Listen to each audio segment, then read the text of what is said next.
1 gram of matter touching 1 gram of antimatter releases energy equivalent to 43,000 tons of TNT, detonating simultaneously. Scientists confirmed this decades ago. The explosion would devastate everything within miles. Now imagine harnessing that apocalyptic force to push a spacecraft across the unimaginable void between stars. This is not science fiction. NASA engineers have drawn blueprints. Physicists have calculated trajectories. The math works perfectly. 1 kilogram of antimatter could propel a ship to Alpha Centauri in less than a human lifetime. The problem? Humanity has produced barely enough antimatter to power a light bulb for a few minutes. We are attempting to build an engine for a fuel that essentially does not exist. This is the story of humanity's most audacious dream. If journeys through the most extreme physics imaginable fascinate you, consider hitting that like button and subscribing. Your support helps bring more of these explorations to life. Now, get yourself nice and comfortable. Let's begin.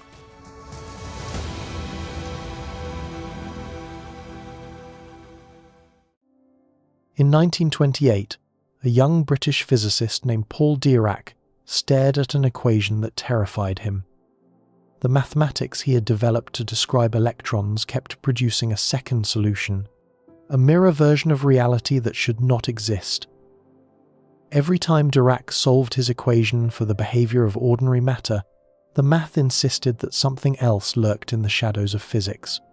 Something identical to normal particles in every way except for one crucial property.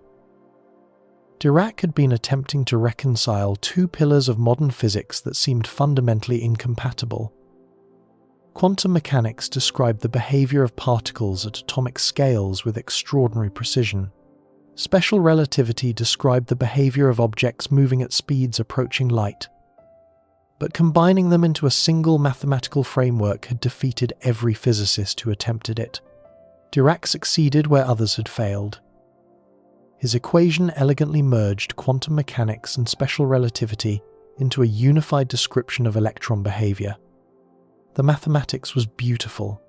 The predictions matched experimental observations with stunning accuracy. There was just one problem. The equation kept producing solutions that described particles nobody had ever seen. Dirac initially tried to dismiss this mathematical ghost.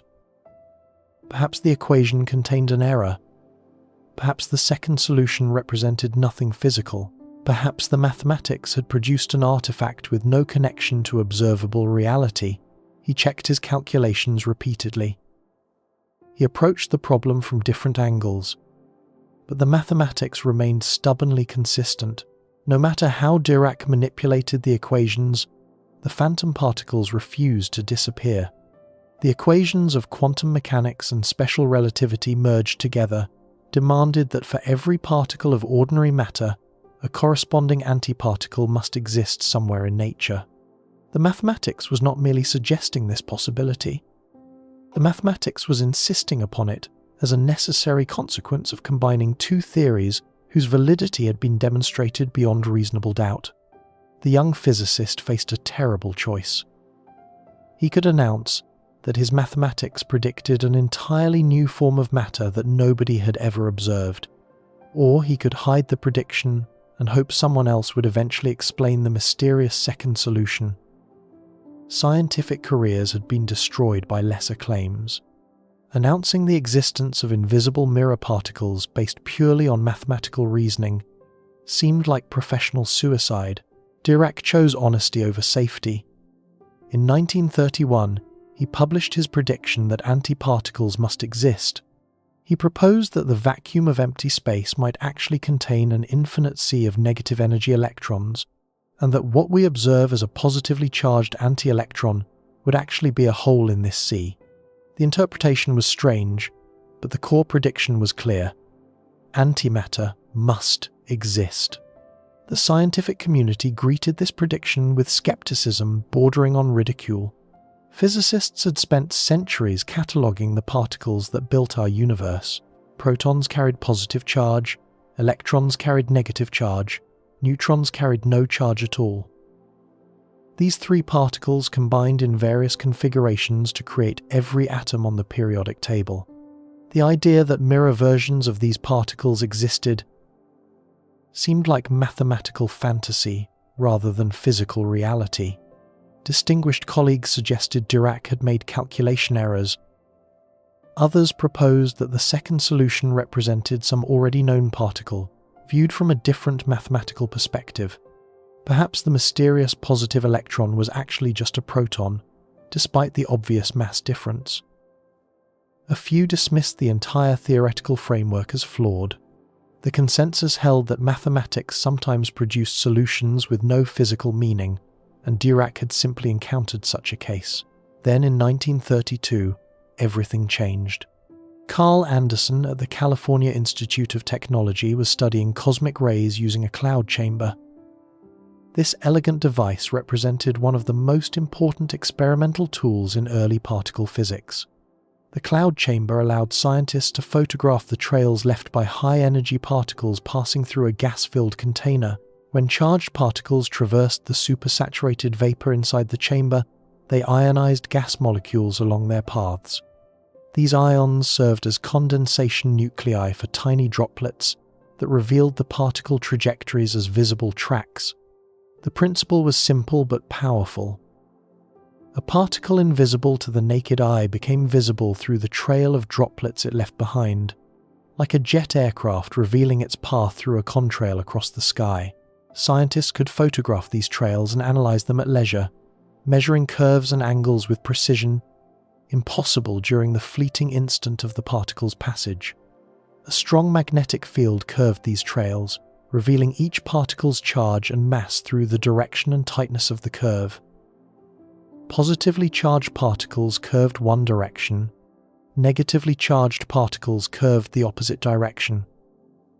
The radius of curvature revealed the particle's momentum. Combined with energy loss measurements along the track, scientists could determine both the mass and charge of any particle passing through the chamber. Anderson had installed a lead plate across the middle of his cloud chamber. This plate served a crucial purpose.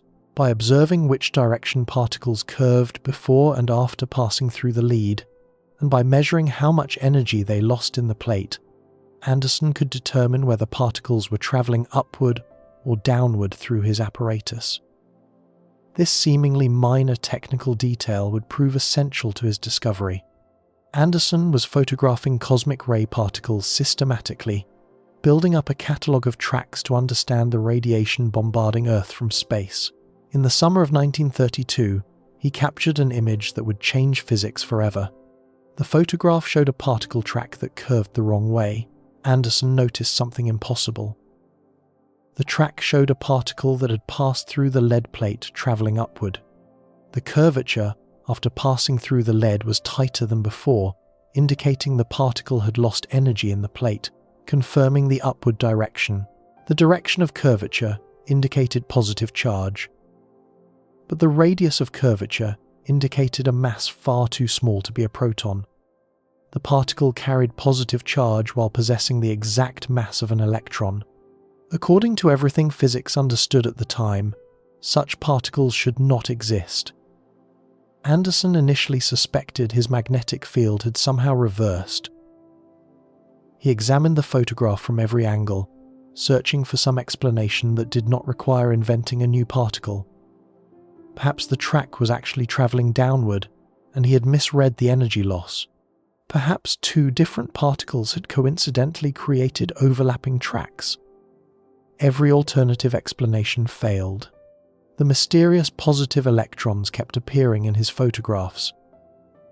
They behaved exactly like electrons in every measurable way, except for the direction of their magnetic deflection. Anderson accumulated more photographs showing the same phenomenon. The evidence became undeniable. Anderson had photographed the first antiparticle ever observed. He called it the positron, combining positive with electron. His discovery earned him the Nobel Prize in Physics just 4 years later, at the remarkably young age of 31. The prize committee recognized that Anderson had not merely discovered a new particle, he had confirmed an entirely new category of matter. Dirac's mathematical ghost had become undeniable physical reality. The universe contained antimatter. The confirmation sent shockwaves through physics. Dirac's equation had predicted antimatter based purely on mathematical reasoning. Anderson's cloud chamber had confirmed the prediction through direct observation. Theory and experiment had converged with extraordinary precision. If positrons existed as the antiparticle of electrons, then antiprotons must exist as the antiparticle of protons. Antineutrons must exist as the antiparticle of neutrons. Every particle in nature should have a corresponding antiparticle with identical mass but opposite quantum properties. The antiproton was discovered in 1955 at the Bevatron Accelerator in Berkeley, California. Emilio Segre and Owen Chamberlain created antiprotons by smashing high-energy protons into a copper target. They shared the Nobel Prize for this discovery in 1959. The antineutron followed in 1956. Dirac's prediction had been vindicated completely. Antimatter was not merely real, antimatter was universal. But what exactly is antimatter? The answer reaches down to the most fundamental level of physical existence. Every particle that builds our familiar world has a corresponding antiparticle with identical mass but opposite charge. The positron mirrors the electron, the antiproton mirrors the proton. The antineutron mirrors the neutron despite both carrying zero overall charge. Because neutrons contain quarks that have fractional charges, and antineutrons contain antiquarks with opposite fractional charges. The relationship between particles and antiparticles goes deeper than simple charge reversal. Physicists describe the connection through something called CPT symmetry. C stands for charge conjugation, which swaps particles for antiparticles. P stands for parity, which creates a mirror reflection of space. T stands for time reversal, which runs the clock backward. The laws of physics remain unchanged when all three operations are applied simultaneously. Several quantum properties flip between matter and antimatter. The magnetic moment reverses. Certain quantum numbers like baryon number and lepton number take opposite signs. The internal composition inverts, with quarks becoming antiquarks and vice versa. These reversals create perfect mirror images at the quantum level, while preserving mass, spin, and other fundamental properties. These antiparticles behave exactly like their ordinary counterparts in almost every measurable way. An antiproton orbiting a positron would create antihydrogen, which would emit light at the same frequencies as ordinary hydrogen. The electron orbital transitions that produce hydrogen's characteristic spectral lines would occur identically in antihydrogen. Astronomers observing an antihydrogen cloud from a distance could not distinguish it from ordinary hydrogen through spectroscopy alone. Antistars burning antifuel would shine indistinguishably from ordinary stars when observed from a distance. Nuclear fusion works identically for antimatter. Antiprotons could fuse into antihelium through the same processes that power our sun. The resulting radiation would carry identical wavelengths to ordinary stellar light. An antigalaxy could theoretically exist, containing antiplanets orbiting antisuns where antilife might evolve according to the same physical laws governing our existence. Scientists at CERN have created and studied antihydrogen atoms in remarkable detail. The Alpha experiment has measured antihydrogen spectral properties with extraordinary precision, examining the light emitted when antihydrogen atoms transition between energy levels. The results confirm that antihydrogen behaves identically to hydrogen within measurement accuracy. The Alpha G experiment has even measured how antihydrogen responds to gravity, confirming that antimatter falls downward, just like ordinary matter. The antimatter universe would look exactly like our matter universe, from any reasonable observational distance. The crucial difference appears only when matter and antimatter meet. When a particle contacts its antiparticle, both vanish completely. Their combined mass converts entirely into pure energy, according to Einstein's famous equation relating mass and energy. This annihilation represents the most efficient energy release possible under the laws of physics. Nothing else comes close. Nothing else can come close. The conversion efficiency reaches the theoretical maximum that physics permits. Consider what happens when a single electron meets a single positron. Both particles disappear in a flash of gamma radiation. The mass of both particles converts completely into photon energy. No residual mass remains, no particles survive the encounter. The electron and positron simply cease to exist, their substance transformed into pure electromagnetic radiation, traveling outward at the speed of light. The annihilation typically produces two gamma-ray photons traveling in opposite directions. This configuration conserves momentum. Each photon carries energy equal to the rest mass energy of one electron, approximately 500,000 electron volts. These gamma rays are far more energetic than medical X-rays and can penetrate substantial thicknesses of lead shielding. When protons meet antiprotons, the annihilation becomes more complex. Protons and antiprotons are not fundamental particles. They contain quarks held together by gluons. When a proton meets an antiproton, the quarks and antiquarks annihilate in stages, producing cascades of intermediate particles called pions and kaons. These particles subsequently decay into gamma rays, electrons, positrons, and neutrinos. The end result is still complete conversion of mass to energy, but the process involves multiple steps rather than direct transformation. The energy released follows Einstein's equation precisely. Multiply the combined mass of both particles by the speed of light squared, and you get the exact energy produced. This relationship has been verified experimentally millions of times. The conversion efficiency is exactly 100%. Every unit of mass becomes a corresponding unit of energy. This sounds abstract until you calculate the actual numbers. The speed of light measures approximately 300 million meters per second. This already represents an enormous velocity. Light circles the entire Earth more than 7 times in a single second. Light travels from Earth to the Moon in about 1¼ seconds. Light covers the distance from Earth to Mars in roughly 3 minutes during closest approach. Squaring this value produces a number so large that even tiny masses correspond to enormous energies. The speed of light squared equals approximately 90 quadrillion meters squared per second squared. Multiply any mass by this conversion factor, and you get energy in joules. The mathematics transforms microscopic masses into macroscopic energies through sheer multiplication by an astronomical constant.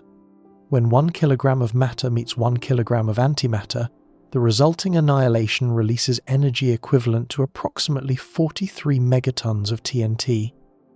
This is not theoretical speculation.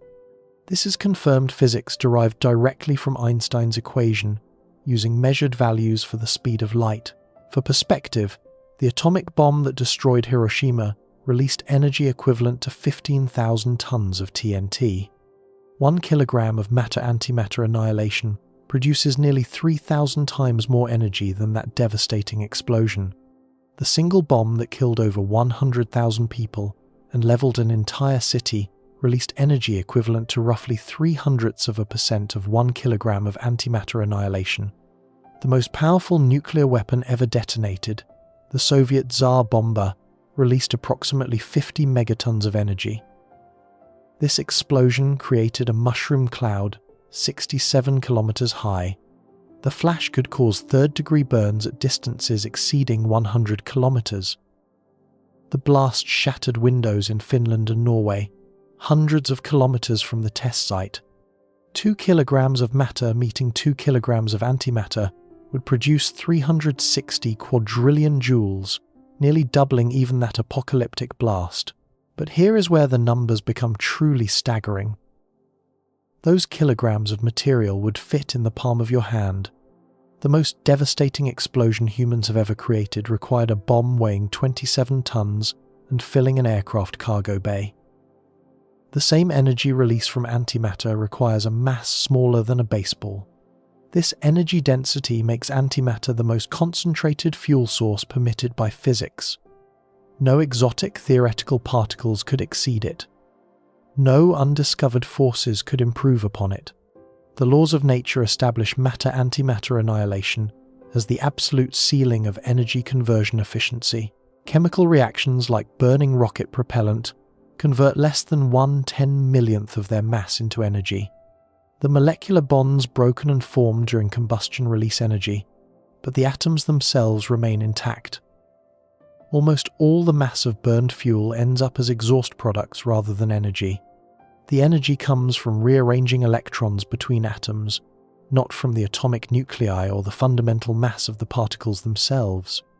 Nuclear fission reactions convert roughly 1,000th of their mass into energy. Splitting uranium or plutonium releases the binding energy holding atomic nuclei together. This represents an enormous improvement over chemical reactions, but still leaves more than 99% of the original mass as nuclear fragments rather than energy. Fission taps into nuclear binding energy, but leaves most of the mass untouched. Nuclear fusion improves to about 0.7% mass conversion. Combining hydrogen into helium releases more binding energy per nucleon than fission because the helium nucleus is more tightly bound than heavy nuclei. The Sun converts approximately 4 million tons of matter into energy every second through fusion. Yet even this cosmic furnace operates at less than 1% efficiency. Most of the hydrogen mass becomes helium mass, rather than escaping as energy. Matter-antimatter annihilation converts 100% of the involved mass into pure energy. No leftover mass remains, no efficiency losses occur, no unconverted material survives the reaction. Everything becomes energy. The fundamental substance of the particles transforms completely into electromagnetic radiation and kinetic energy of daughter particles. Comparing fuel efficiency makes the advantage staggeringly clear. Burning 1 kilogram of hydrogen with oxygen releases approximately 13 million joules of energy. This represents the energy available from the most efficient chemical rocket fuel humans have developed. It powers the Space Shuttle main engines and the SpaceX Raptor engines. Chemical propulsion has reached nearly optimal performance within its fundamental physical limits. Splitting 1 kilogram of uranium in a fission reactor releases roughly 80 trillion joules. This represents a 6 million-fold improvement over chemical combustion. Nuclear submarines can operate for decades without refueling. Aircraft carriers can sail for 20 years on a single reactor core. Fission unlocked energy densities that transformed naval operations and power generation. Fusing 1 kilogram of hydrogen into helium releases around 600 trillion joules. This represents another 8-fold improvement over fission. Fusion power has remained perpetually challenging because the engineering difficulties of sustained fusion remain unsolved. Yet the energy density improvement over fission explains why researchers continue pursuing this elusive goal. Annihilating 1 kilogram of matter with 1 kilogram of antimatter releases 180 quadrillion joules. This represents a 300-fold improvement over fusion. The gap between fusion and antimatter exceeds the gap between chemistry and fission. Antimatter produces 7,000 times more energy per kilogram than nuclear fusion. It produces over 1 million times more energy than nuclear fission. It produces nearly 7 billion times more energy than chemical combustion. These numbers explain why rocket scientists dream about antimatter propulsion. The mass of fuel a spacecraft must carry determines everything about interstellar mission feasibility. Rockets work by throwing mass backward to push the spacecraft forward. The faster you throw that mass, the more efficiently you use your fuel. But you must carry all your fuel with you from the start. This creates the tyranny of the rocket equation. To accelerate your spacecraft, you must accelerate all the fuel you will use later. To accelerate that fuel, you need even more fuel. The exponential mathematics becomes brutal for high-velocity missions. Small increases in mission velocity require enormous increases in fuel mass. Current chemical rockets require enormous fuel masses just to reach neighboring planets. The Saturn V rocket that carried astronauts to the Moon stood 36 stories tall. Approximately 90% of its launch mass was propellant. All that fuel was required to push a tiny capsule to the moon, a destination merely 1.25 light seconds away. Traveling between stars using chemical propulsion would require fuel masses exceeding the total mass of the observable universe. Alpha Centauri lies approximately 4 light-years away. The velocity changes required for a reasonable journey. Time would demand fuel quantities measured in solar masses, then galactic masses, then exceeding the mass of everything that exists. The mathematics is not merely difficult, the mathematics is absurd. Nuclear propulsion improves the situation but still falls impossibly short for interstellar distances. Even the most efficient fusion rockets would require fuel masses exceeding the mass of planets to reach nearby stars within human lifetimes. The rocket equation remains unforgiving, even with fusion's improved efficiency. Antimatter changes the calculus entirely. The fuel efficiency is so extreme that suddenly interstellar travel becomes theoretically achievable using mass amounts that could actually be manufactured and carried aboard a spacecraft. The rocket equation still applies, but antimatter's enormous energy density allows practical mission profiles to emerge from the mathematics. Calculations suggest that a spacecraft carrying tens of kilograms of antimatter could accelerate to significant fractions of light speed.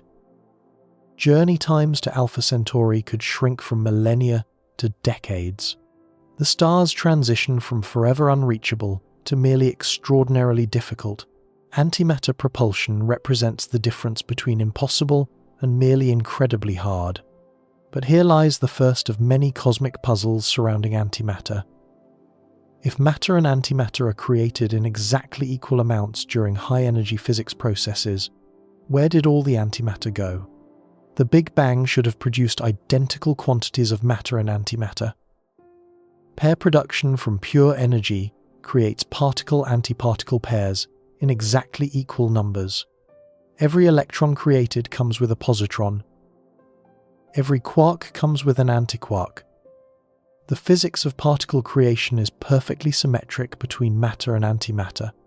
Laboratory experiments confirm this symmetry every day at particle accelerators around the world. Every particle created should have had a corresponding antiparticle twin. These twins should have met, annihilated each other, and converted the entire mass content of the early universe into pure radiation. The early universe was incredibly dense. In the first microseconds after the Big Bang, temperatures exceeded trillions of degrees. Particles and antiparticles could not avoid encountering each other. Annihilation should have been complete and total. Our existence proves this did not happen. Somehow, after the Great Annihilation concluded, matter remained. Stars burn, planets orbit. Life evolves. You are reading these words. All of this requires matter. And matter should not exist if the universe began with perfect symmetry between matter and antimatter. Something in the fundamental physics of the early universe must have slightly favored matter over antimatter. For every billion antiparticles created, the universe apparently produced 1,000,000,001 particles. This minuscule imbalance meant that after the Great Annihilation concluded, a tiny residue of ordinary matter remained. The numbers reveal how close to total annihilation we came. For every billion antimatter particles that existed, 1 billion ordinary particles annihilated with them. Only one matter particle in a billion survived to build the universe we inhabit. Everything you have ever seen, every star you have observed, every atom in your body represents the rare survivors of cosmic annihilation. That residue became every galaxy, star, planet, and living creature in the observable universe. The 2 trillion galaxies we can observe, containing more stars than grains of sand on Earth, represent merely the leftovers from imperfect cancellation. Most of what the Big Bang created vanished in the Great Annihilation. We exist because of an asymmetry so small it seems almost negligible. Scientists call this the baryon asymmetry problem, and it remains one of the deepest unsolved mysteries in physics. We understand that an imbalance existed, but we do not fully understand what caused it. The standard model of particle physics contains mechanisms that could produce such asymmetry, but the calculated magnitude falls far short of explaining the observed matter content of our universe. The standard model allows for something called CP violation, where the laws of physics treat matter and antimatter slightly differently. Certain particle decay processes proceed at slightly different rates for particles and antiparticles. This asymmetry has been measured experimentally in multiple particle systems, including kaons and B-mesons, but the measured CP violation is too small by many orders of magnitude. The standard model asymmetry would produce perhaps one matter-particle survivor for every trillion that annihilated, not one per billion. Something beyond the standard model must explain the remaining discrepancy. New physics awaits discovery. Some theories propose that additional sources of CP violation exist in particles we have not yet discovered. Heavier particles that existed only in the extreme temperatures of the early universe might have decayed asymmetrically. These particles would have vanished long before the universe cooled enough for observation, but their asymmetric decay would leave a permanent imprint on cosmic matter content. Other theories invoke a process called leptogenesis, where asymmetry first appeared in leptons like neutrinos before being transferred to baryons like protons through complex interactions. Still, other theories suggest that antimatter might have been segregated rather than destroyed. Perhaps the early universe developed domains where matter dominated, separated from domains where antimatter dominated. Astronomers have searched for signatures of matter-antimatter boundary regions where annihilation would produce detectable gamma radiation. The collision between a matter domain and an antimatter domain would create a wall of annihilation gamma rays extending across cosmic distances. The Egret and Fermi gamma ray telescopes have searched for such signatures. No boundaries have been found within billions of light years. Either antimatter domains do not exist, or they lie beyond the observable universe. The mystery deepens when considering that we observe antimatter being created continuously throughout the universe. Cosmic ray collisions produce antiparticles regularly. When high-energy protons from deep space strike atmospheric nuclei, the collision debris includes antiprotons and positrons. These particles rain down on Earth constantly, though in microscopic quantities. Radioactive decay processes emit positrons. Certain nuclear isotopes undergo beta-plus decay, converting a proton into a neutron while emitting a positron and a neutrino. Medical imaging technology exploits this process. Positron emission tomography injects radioactive tracers into patients and detects the gamma rays produced when emitted positrons annihilate with electrons in tissue. Thunderstorms produce antimatter. The intense electric fields within thunderclouds can accelerate electrons to velocities high enough to trigger gamma ray emission. These gamma rays can then produce electron-positron pairs. Satellites have detected positron signatures from terrestrial thunderstorms. The supermassive black hole at our galaxy's center generates antimatter jets observable from Earth. As matter spirals into black holes, the extreme gravitational and electromagnetic environments create particle-antiparticle pairs. Some of these pairs escape, as jets extending thousands of light-years into space. We can observe positrons in these cosmic fountains using specialized gamma-ray telescopes, yet all this antimatter quickly meets ordinary matter and vanishes. The positrons from cosmic rays annihilate within microseconds of their creation. The antimatter jets from black holes disperse into the interstellar medium and annihilate with interstellar hydrogen. The universe maintains its overwhelming matter dominance despite continuous antimatter production at the particle level. This cosmic asymmetry creates the fundamental challenge facing antimatter propulsion.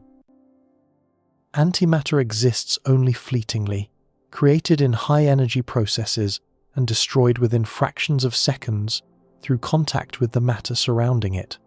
To fuel a starship, we must somehow manufacture, collect, and store a substance that the universe itself seems determined to eliminate. We must fight against cosmic preference for matter. We must create and preserve what nature destroys almost instantly. The production challenge begins at particle accelerators. These massive machines use electromagnetic fields to accelerate ordinary particles to speeds approaching light velocity. When these high-speed particles collide with targets or each other, the collision energy can convert into mass, according to Einstein's equation. The same formula that describes annihilation runs in reverse. Energy can become matter. Particle-antiparticle pairs emerge from the collision energy. The process works, but the efficiency is catastrophically low. Current technology produces antiprotons at rates measured in nanograms per year across all the world's particle accelerators combined. A nanogram is 1/1000th of a gram. The total amount of antimatter humanity has ever created would not provide enough energy to boil a cup of water. Storage presents equally formidable challenges. Antimatter cannot touch ordinary matter without annihilating. This means antimatter cannot be stored in any physical container made of normal matter. No bottle, no tank, no vessel constructed from atoms can hold antimatter. The solution involves magnetic and electric fields that can hold charged antiparticles in vacuum, suspended away from all material walls. Penning traps represent the current state-of-the-art for antimatter containment. These devices use combinations of electric and magnetic fields to confine charged particles in stable orbits within a vacuum chamber. A strong magnetic field constrains particle motion perpendicular to the field direction. Electric fields confine particles along the magnetic field axis. Antiprotons have been stored in penning traps for periods exceeding 1 year. The ALPHA experiment at CERN achieved a major milestone by trapping neutral antihydrogen atoms. Antihydrogen consists of an antiproton orbited by a positron, making it electrically neutral. Neutral atoms cannot be confined using electric fields alone, requiring magnetic traps that exploit the weak magnetic properties of atoms themselves. Alpha has trapped antihydrogen atoms for periods exceeding 1,000 seconds. These achievements demonstrate that antimatter storage is possible in principle. But current traps hold at most a few thousand antihydrogen atoms simultaneously. A propulsion system would require storage of milligrams to kilograms of antimatter. The gap between current capability and mission requirements spans roughly 20 orders of magnitude. Despite these challenges, the physics remains sound. No fundamental law prohibits antimatter production improvement. No fundamental law prevents better storage systems. The obstacles are engineering obstacles, not physics impossibilities. And the prize for overcoming these obstacles exceeds anything else humanity has ever attempted. The stars themselves become reachable. Voyages that would require millions of years using chemical propulsion become possible within human lifetimes using antimatter. This is why scientists continue pursuing what appears impossible. The mathematics works. The physics permits it. Only engineering stands between current technology and interstellar capability. The human species has repeatedly achieved what earlier generations called impossible. We have split the atom, walked on the moon, sequenced the genome, and connected billions of minds through global networks. Each achievement required solving engineering challenges that initially seemed insurmountable. Antimatter propulsion represents perhaps the greatest engineering challenge ever contemplated. The distance between these stars and ourselves might finally become crossable through the most energetic reaction the universe permits. Picture a fuel tank the size of a shipping container holding enough energy to power every city on Earth for an entire year. This is not fantasy. This is not science fiction speculation. This is the confirmed energy density of antimatter. The mathematics describing matter-antimatter annihilation has been verified through decades of particle physics experiments conducted at facilities spanning 3 continents. We know exactly how much energy antimatter releases because we have measured annihilation events billions of times in laboratories around the world. Every measurement confirms the same staggering conclusion. Antimatter represents the most concentrated energy source that physics permits. No theoretical particle could exceed it. No undiscovered force could improve upon it. The laws of thermodynamics establish matter-antimatter annihilation as the absolute ceiling of what nature allows. The numbers defy human intuition. Our brains evolved to understand the energies of spears and campfires, not the energies locked within atomic structure. When we calculate antimatter's true potential, the results seem almost fictional.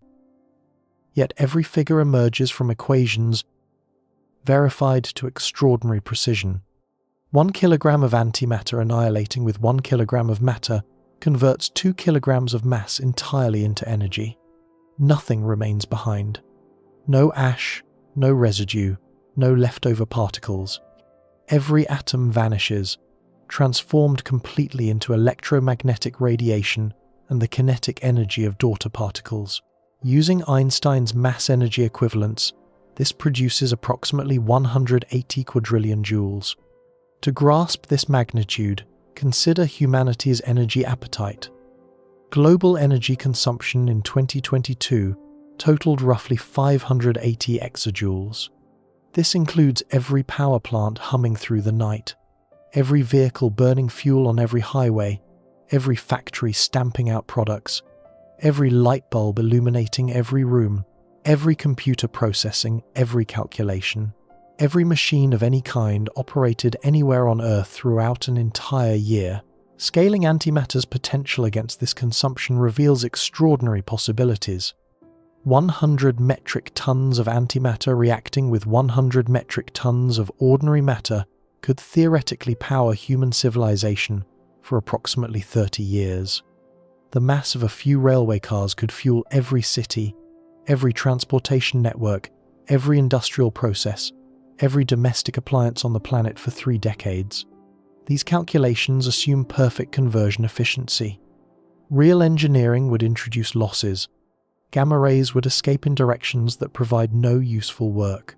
Neutrinos produced in particle cascades would carry away energy without possibility of capture. Heat would dissipate through structures not designed to channel it productively. But even with substantial efficiency penalties, antimatter energy density exceeds any alternative by factors that render comparisons almost meaningless. Rocket scientists think about these numbers differently than power engineers. They calculate specific impulse, a measure of how efficiently a propulsion system uses fuel. Specific impulse tells engineers how much velocity change a rocket can achieve per unit of fuel consumed. The units are seconds, derived from thrust divided by propellant weight flow rate. Higher specific impulse means better performance from less propellant. Chemical rockets achieve specific impulses around 450 seconds. This represents the best performance available from combustion reactions between hydrogen and oxygen or other conventional propellant combinations. The Space Shuttle main engines achieved 452 seconds. The SpaceX Raptor engines reach approximately 350 seconds at sea level and 380 seconds in vacuum. Decades of engineering optimization have pushed chemical rockets close to their theoretical limits. Nuclear thermal rockets might reach 900 seconds or slightly higher. These systems pump propellant through a nuclear reactor core, heating it to extreme temperatures before expelling it through a nozzle. The NERVA program in the 1960s demonstrated nuclear thermal engines achieving specific impulses around 850 seconds. The higher exhaust temperature translates to higher exhaust velocity and better specific impulse. Various nuclear thermal concepts continue in development, though none have flown operational missions. Ion engines stretch to 3,000 seconds or even higher. The Dawn spacecraft used ion engines with specific impulse exceeding 3,100 seconds. These systems accelerate charged particles using electric fields rather than thermal expansion. The exhaust velocities can exceed 40 kilometers per second. However, ion engines produce very low thrust because they expel mass slowly. They work well for gradual acceleration over months or years, but cannot provide the rapid velocity changes needed for crewed missions or quick transits. Antimatter propulsion theoretically achieves specific impulses exceeding 1 million seconds. The exhaust products of matter-antimatter annihilation travel at significant fractions of light speed. Charged pions emerge from proton-antiproton annihilation at roughly 80% of light speed. Even accounting for losses and inefficiencies in directing these particles, effective exhaust velocities could exceed 100,000 kilometers per second. No other propulsion concept approaches this performance. The improvement over chemical rockets spans more than 3 orders of magnitude. This 1,000-fold improvement changes everything about interstellar mission feasibility. The rocket equation governs all spacecraft design. This fundamental relationship was derived by Konstantin Tsiolkovsky in 1903, decades before practical rockets existed. Tsiolkovsky was a Russian schoolteacher who spent his spare time contemplating the mathematics of space travel. Working in isolation, he derived the equation that would later guide every rocket engineer who followed. The equation describes the relationship between a rocket's velocity change, its exhaust velocity, and the ratio of its initial mass to final mass. In mathematical terms, delta V equals exhaust velocity multiplied by the natural logarithm of the mass ratio. Delta V represents how much the rocket's velocity can change. The mass ratio is initial mass divided by final mass, essentially measuring how much of the rocket is propellant versus payload and structure. The mathematics is unforgiving. Velocity change depends logarithmically on mass ratio, but linearly on exhaust velocity. This logarithmic dependence creates severe penalties for high-velocity missions. Doubling your fuel supply does not double your speed. The relationship works against you exponentially. Consider a concrete example. A rocket with exhaust velocity of 4 km per second, typical of chemical propulsion, wants to achieve a velocity change of 12 km per second. The rocket equation tells us the mass ratio must equal e raised to the power of 3, approximately 20. This means the rocket must start with 20 times more mass than it finishes with. 95% of the rocket must be propellant.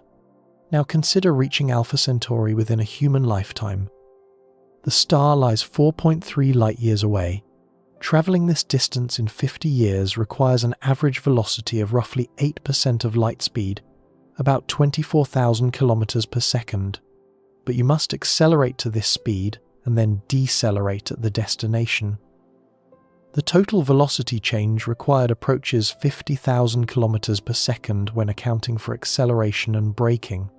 Using chemical rockets with 4 km per second exhaust velocity, the mass ratio required is e raised to the power of 12,500.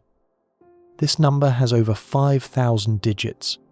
It exceeds the number of atoms in the observable universe by factors beyond comprehension. Chemical propulsion cannot reach the stars. The mathematics prohibits it absolutely. Nuclear thermal propulsion improves the situation, but remains hopeless. With exhaust velocity of 10 km per second, the mass ratio for our 50,000 km per second mission is e raised to the 5,000. Still impossibly large, still exceeding any conceivable fuel supply. Even advanced nuclear pulse propulsion, which might achieve effective exhaust velocities of 100 km per second, requires a mass ratio of e raised to the 500. This number, while smaller than before, still exceeds the mass of galaxies. Stars remain unreachable. Antimatter changes everything. With exhaust velocities of 100,000 km per second, the mass ratio for 50,000 km per second velocity change is merely e raised to the 0.5. This equals approximately 1.65. The rocket needs to be only 65% heavier at start than at finish. A spacecraft massing 100 tons at arrival would need to carry only 65 tons of antimatter fuel. This is why physicists speak of antimatter as transformational. The rocket equation, mathematics shifts from impossible to merely difficult. Interstellar missions graduate from fantasy to engineering challenge. The destination remains extraordinarily hard to reach, but the word impossible no longer applies. The theoretical promise drives continued research despite practical obstacles that currently appear insurmountable. Scientists pursuing antimatter propulsion are not pursuing fantasy. They are pursuing the logical conclusion of verified physics. Every equation has been tested. Every prediction has been confirmed. The physics works perfectly. Only the engineering remains impossible. But transforming theoretical promise into practical reality requires solving what might be the hardest engineering problem humanity has ever faced. We must manufacture, store, and control a substance that annihilates upon contact with everything we know how to build. Antimatter production begins at particle accelerators. These massive machines use electromagnetic fields to accelerate ordinary matter to extreme velocities. Magnets guide charged particles around circular or linear paths, while electric fields push them to ever higher energies. The engineering involves superconducting systems cooled to temperatures near absolute zero. Ultra-high vacuum chambers pump to pressures lower than interplanetary space. Precision alignment measured in microns, and enormous power consumption rivaling small cities. The largest accelerator currently operating, the Large Hadron Collider at CERN, spans a circular tunnel 27 kilometers in circumference beneath the border between Switzerland and France.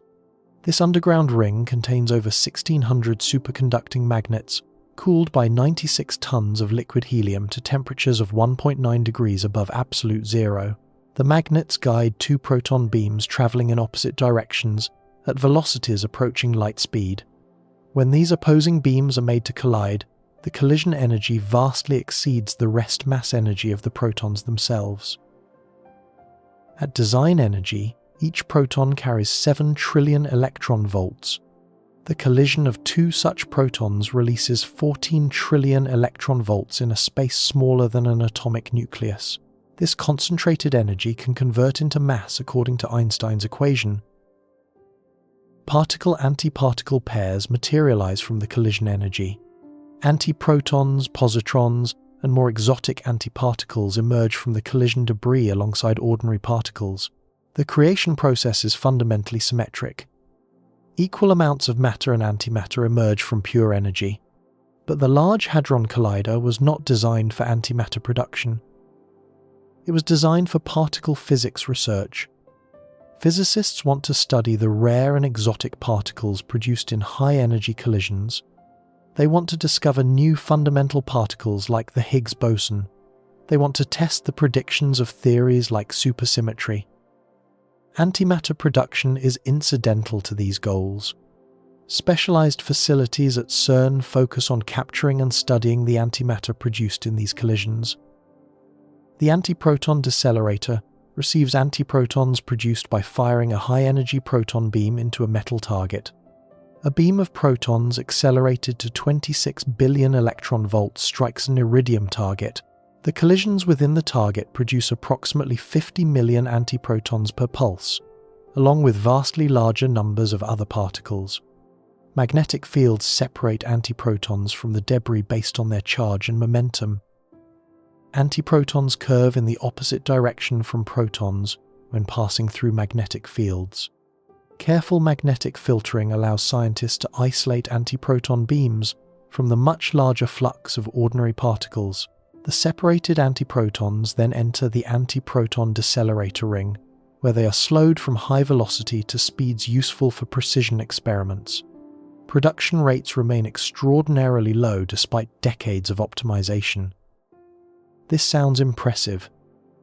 10 million particles created every 60 seconds suggests significant production capability. Until you consider the actual mass involved, 10 million antiprotons have a combined mass of approximately 17 femtograms. A femtogram is 1/400th of a gram. 17 femtograms is so small that no scale could measure it. The quantity is roughly equivalent to the mass of a few thousand individual protein molecules. Running the numbers forward reveals the scale of the production challenge. 1 gram contains approximately 6 times 10 to the 23rd antiprotons. At 10 million per minute, producing 1 gram would require 6 times 10 to the 16th minutes. Converting to years, this equals approximately 100 million years of continuous operation. The dinosaurs went extinct 66 million years ago. Producing 1 gram of antiprotons at current rates would require operating the antiproton decelerator for longer than the time since dinosaurs walked Earth, multiplied by roughly 1.5. The fundamental inefficiency lies in energy conversion at every stage of the process. Consider the energy budget. The Large Hadron Collider consumes approximately 200 megawatts of electrical power during operation. Most of this power does not go into the proton beams. Superconducting magnets require continuous cryogenic cooling. Radio frequency cavities that accelerate particles consume substantial power. Vacuum systems, control electronics, safety systems, and support infrastructure all draw electricity. The proton beams themselves carry perhaps 10 megawatts of power when circulating at full intensity. But these beams do not collide continuously.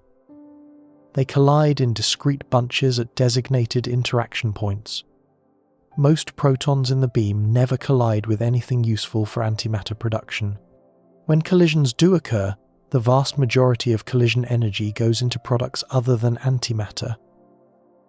Collisions produce sprays of particles traveling in all directions. Pions, kaons, and other mesons carry away most of the energy. Antiprotons represent only a tiny fraction of collision products, and most antiprotons produced are traveling too fast or in wrong directions to be captured.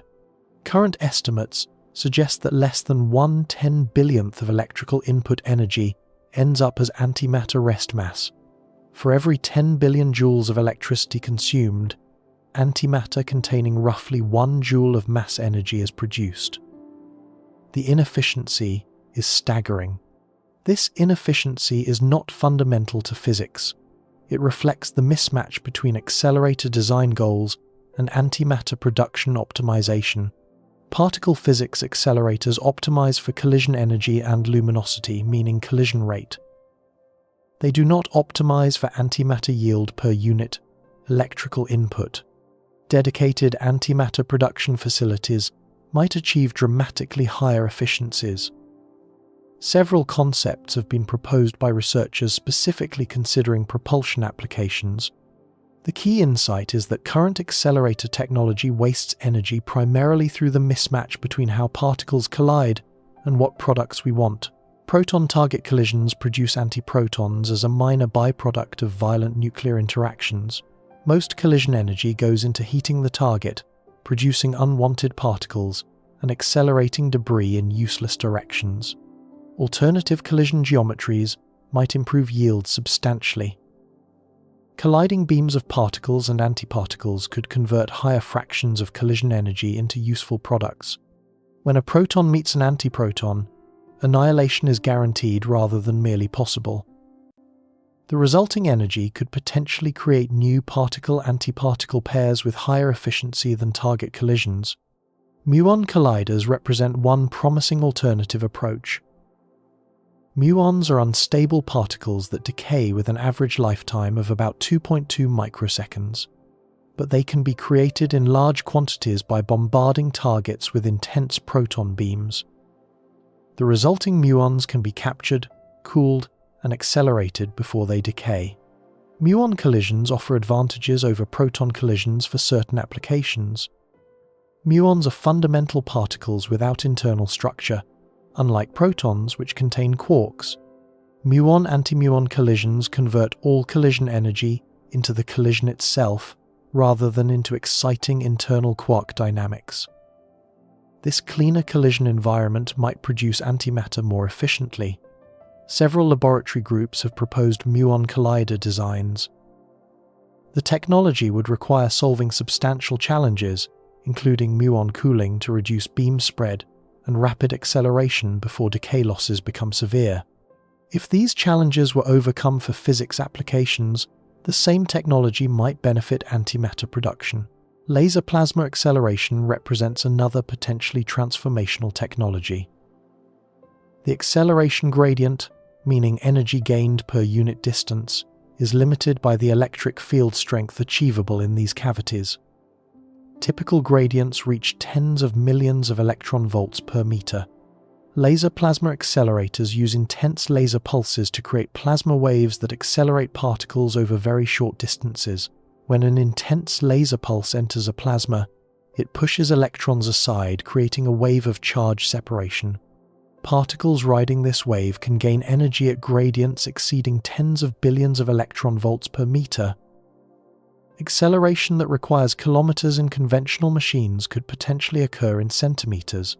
Research on laser plasma acceleration continues at laboratories worldwide, including SLAC National Accelerator Laboratory, Lawrence Berkeley National Laboratory, and numerous European and Asian facilities.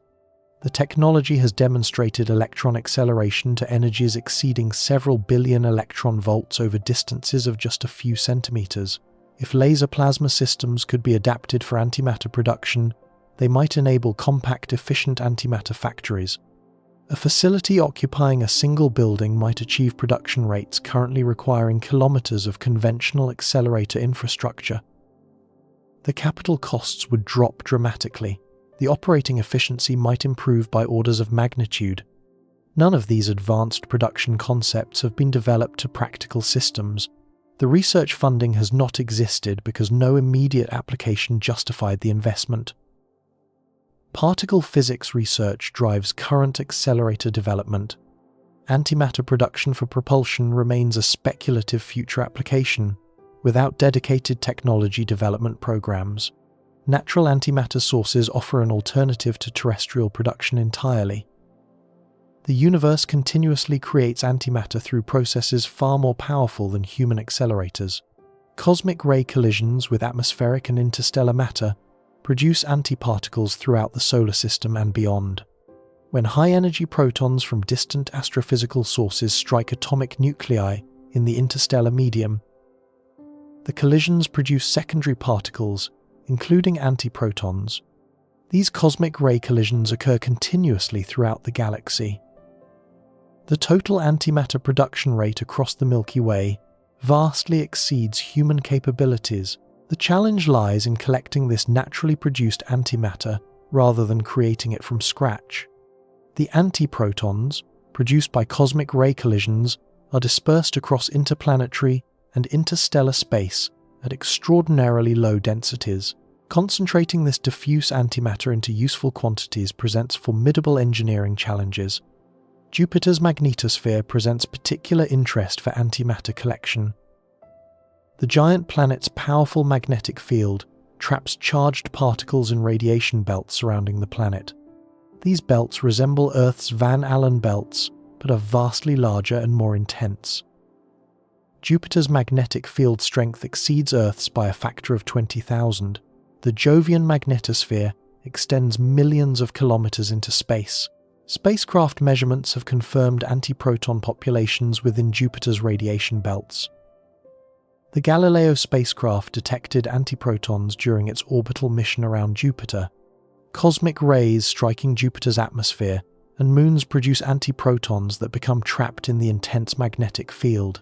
The antiprotons spiral along magnetic field lines, bouncing between magnetic mirror points above the planet's poles.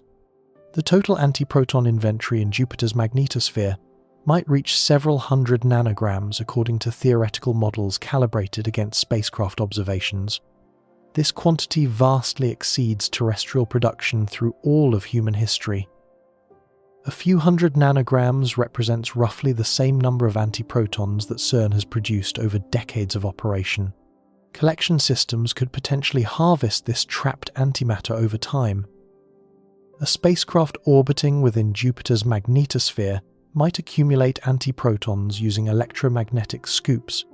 The collection system would use magnetic fields to funnel antiprotons toward a central trap, while deflecting ordinary protons and electrons away. The engineering challenges are substantial. The collection scoop would need to be enormous to intercept meaningful antiproton flux, given the low particle densities involved. estimates suggest effective collection areas, measured in square kilometers, might be necessary. Deploying and maintaining such large magnetic structures in the harsh Jovian radiation environment would test spacecraft engineering capabilities severely. Power systems present another challenge. Superconducting magnets, creating the collection fields, would require substantial electrical power for initial energization and continuous cooling. Solar power diminishes with distance from the Sun. At Jupiter's orbit, solar intensity falls to roughly 4% of its value at Earth. Nuclear power systems would likely be necessary. Radiation shielding for electronics and any human crew would add mass to the spacecraft design. Jupiter's radiation belts are intensely hostile to unshielded electronics. The Juno spacecraft, currently orbiting Jupiter, uses a titanium radiation vault to protect its sensitive components. Despite these challenges, estimates suggest Jupiter-based collection might yield micrograms of antiprotons over decade timescales. A microgram equals 1/1,000,000th of a gram, still far from the milligram to kilogram quantities needed for interstellar propulsion. But micrograms represent a millionfold improvement over current annual terrestrial production. More importantly, collection might scale more readily than production if larger collection systems could be deployed. Other natural antimatter sources merit investigation. The interplanetary medium between planets contains antiprotons produced by cosmic ray collisions with solar wind particles and interplanetary dust. The particle densities are even lower than in Jupiter's magnetosphere, but collection systems might operate closer to the Sun where solar power is more abundant. Earth's own magnetosphere traps small quantities of antiprotons. The Van Allen belts contain antiproton populations produced by cosmic ray interactions with the upper atmosphere. The quantities are smaller than at Jupiter because Earth's magnetic field is weaker, but the accessibility is obviously greater. Proposals exist for antimatter collection from the solar wind itself. A spacecraft positioned between Earth and Sun might deploy magnetic scoops to harvest antiprotons from the continuous stream of particles flowing outward from the solar corona. The antiproton flux is tiny, but collection could proceed continuously over years. Cost represents perhaps the most frequently cited obstacle to antimatter applications. Current production costs derive from accelerator operating expenses, divided by antimatter output. Given the extraordinarily low yields, costs reach levels that seem almost absurd. Estimates vary depending on assumptions about facility costs, operating expenses, and production rates, but commonly cited figures suggest antihydrogen production costs exceed $60 trillion per gram using current methods. For reference, the entire gross domestic product of Earth totaled approximately $100 trillion in 2022. Producing 1 gram of antimatter would consume more than half of global economic output. These cost figures deserve careful interpretation. They represent the marginal cost of antimatter production using facilities designed for other purposes. The antiproton decelerator was built for physics research at costs measured in hundreds of millions of dollars. Operating it produces tiny antimatter quantities as an incidental benefit. Dividing the operating costs by antimatter output yields eye-popping per gram figures. Dedicated production facilities optimized specifically for antimatter yield would have entirely different economics. The capital costs might be higher than current research accelerators, but the output per unit operating cost could improve by many orders of magnitude if production efficiency improved correspondingly. Consider how costs might scale with efficiency improvements.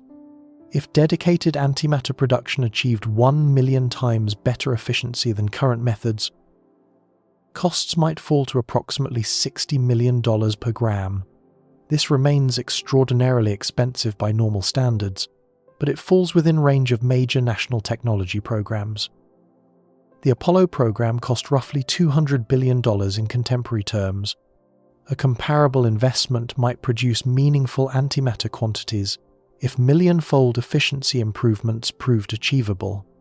At 1 billion times better efficiency, costs approach $60,000 per gram. This begins resembling commercially viable territory for specialized applications. Satellite propulsion systems, scientific instruments, and medical applications might justify such prices for small quantities. Market incentives would emerge for further cost reduction. At 1 trillion times better efficiency, costs fall to approximately $60 per gram. Antimatter becomes economically comparable to other exotic materials used in aerospace and advanced technology applications. Spacecraft could carry propulsion-relevant quantities without bankrupting civilizations. Whether such efficiency improvements are achievable remains genuinely uncertain. No fundamental physics prevents improvement. Energy conservation requires only that antiparticle production balance particle production. The theoretical efficiency limit approaches 100% conversion of input energy to matter-antimatter pairs.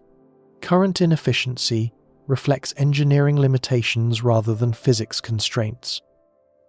The pathway from current capability to theoretical limits remains unmapped. The research necessary to identify realistic efficiency ceilings has never been funded. Storage challenges equal or exceed production challenges in difficulty. Creating antimatter accomplishes nothing if the antimatter immediately annihilates with its surroundings. Antimatter must never contact ordinary matter. This simple requirement has profound engineering implications that cascade through every aspect of system design. Every container humans know how to build consists of ordinary matter. Storage requires suspending antimatter particles in vacuum, using electromagnetic fields alone. No physical structure can touch the stored material at any point. The physics of electromagnetic confinement has been demonstrated at laboratory scales. The engineering of scaling to propulsion-relevant quantities remains largely unexplored territory. Current laboratory traps hold thousands to millions of antiparticles within volumes measured in cubic centimeters. Scaling to propulsion-relevant quantities requires storing quadrillions of antiparticles. A microgram of antiprotons contains approximately 600 billion particles. A milligram contains 600 trillion. A gram contains 600 quadrillion. The engineering challenges of this scaling remain largely unexplored because no one has attempted to store such quantities. Particle density limits constrain how many antiparticles can occupy a given trap volume. Mutual electrostatic repulsion between similarly charged particles pushes them apart. Antiprotons all carry positive charge and repel each other electrostatically. Cramming too many antiprotons into a confined volume causes the particle cloud to expand against the confining fields. Plasma instabilities can develop in dense charged particle populations. Collective oscillations can grow exponentially, transferring energy from the confining fields into particle motion. These instabilities can cause rapid particle loss as particles gain enough energy to escape confinement. Achieving stable confinement at high densities requires either larger volumes or novel trap configurations. Larger volumes require larger magnets with correspondingly larger power and cooling requirements. Novel configurations might mitigate instability problems through clever field geometries, but such configurations remain largely theoretical. Neutral antimatter using antihydrogen atoms offers potential advantages for high-density storage. Antihydrogen atoms carry no net charge and do not repel each other electrostatically. In principle, antihydrogen could be stored at densities approaching those of ordinary cold gases, but neutral atoms cannot be confined by electric fields. Magnetic traps must exploit the weak magnetic properties of atoms themselves. The confining forces available for neutral atoms are far weaker than those available for charged particles. Current antihydrogen traps hold atoms for hours, but confine only tiny populations measured in hundreds of atoms. Safety considerations add another dimension to storage challenges. Containment failure means annihilation. The energy release scales directly with stored antimatter quantity. The consequences of failure range from negligible to catastrophic depending on inventory. Small laboratory quantities pose minimal danger to anyone outside the immediate apparatus. The nanograms typically stored would release energy comparable to a firecracker if suddenly annihilated. The radiation produced would be hazardous to nearby researchers, but would not threaten surrounding buildings. Propulsion-relevant quantities present catastrophic risks, requiring unprecedented engineering reliability. 1 milligram of antimatter annihilating would release energy equivalent to approximately 43 tons of TNT. This explosion would devastate a laboratory complex and damage surrounding structures across a significant radius. 1 gram of antimatter meeting 1 gram of ordinary matter would release energy equivalent to approximately 43 kilotons of TNT. This approaches the yield of the nuclear weapon that destroyed Hiroshima. A containment failure at this scale would create disaster comparable to a nuclear attack on whatever facility housed the storage system. 1 kilogram of antimatter represents energy equivalent to approximately 43 megatons of TNT. This exceeds the largest nuclear weapon ever tested.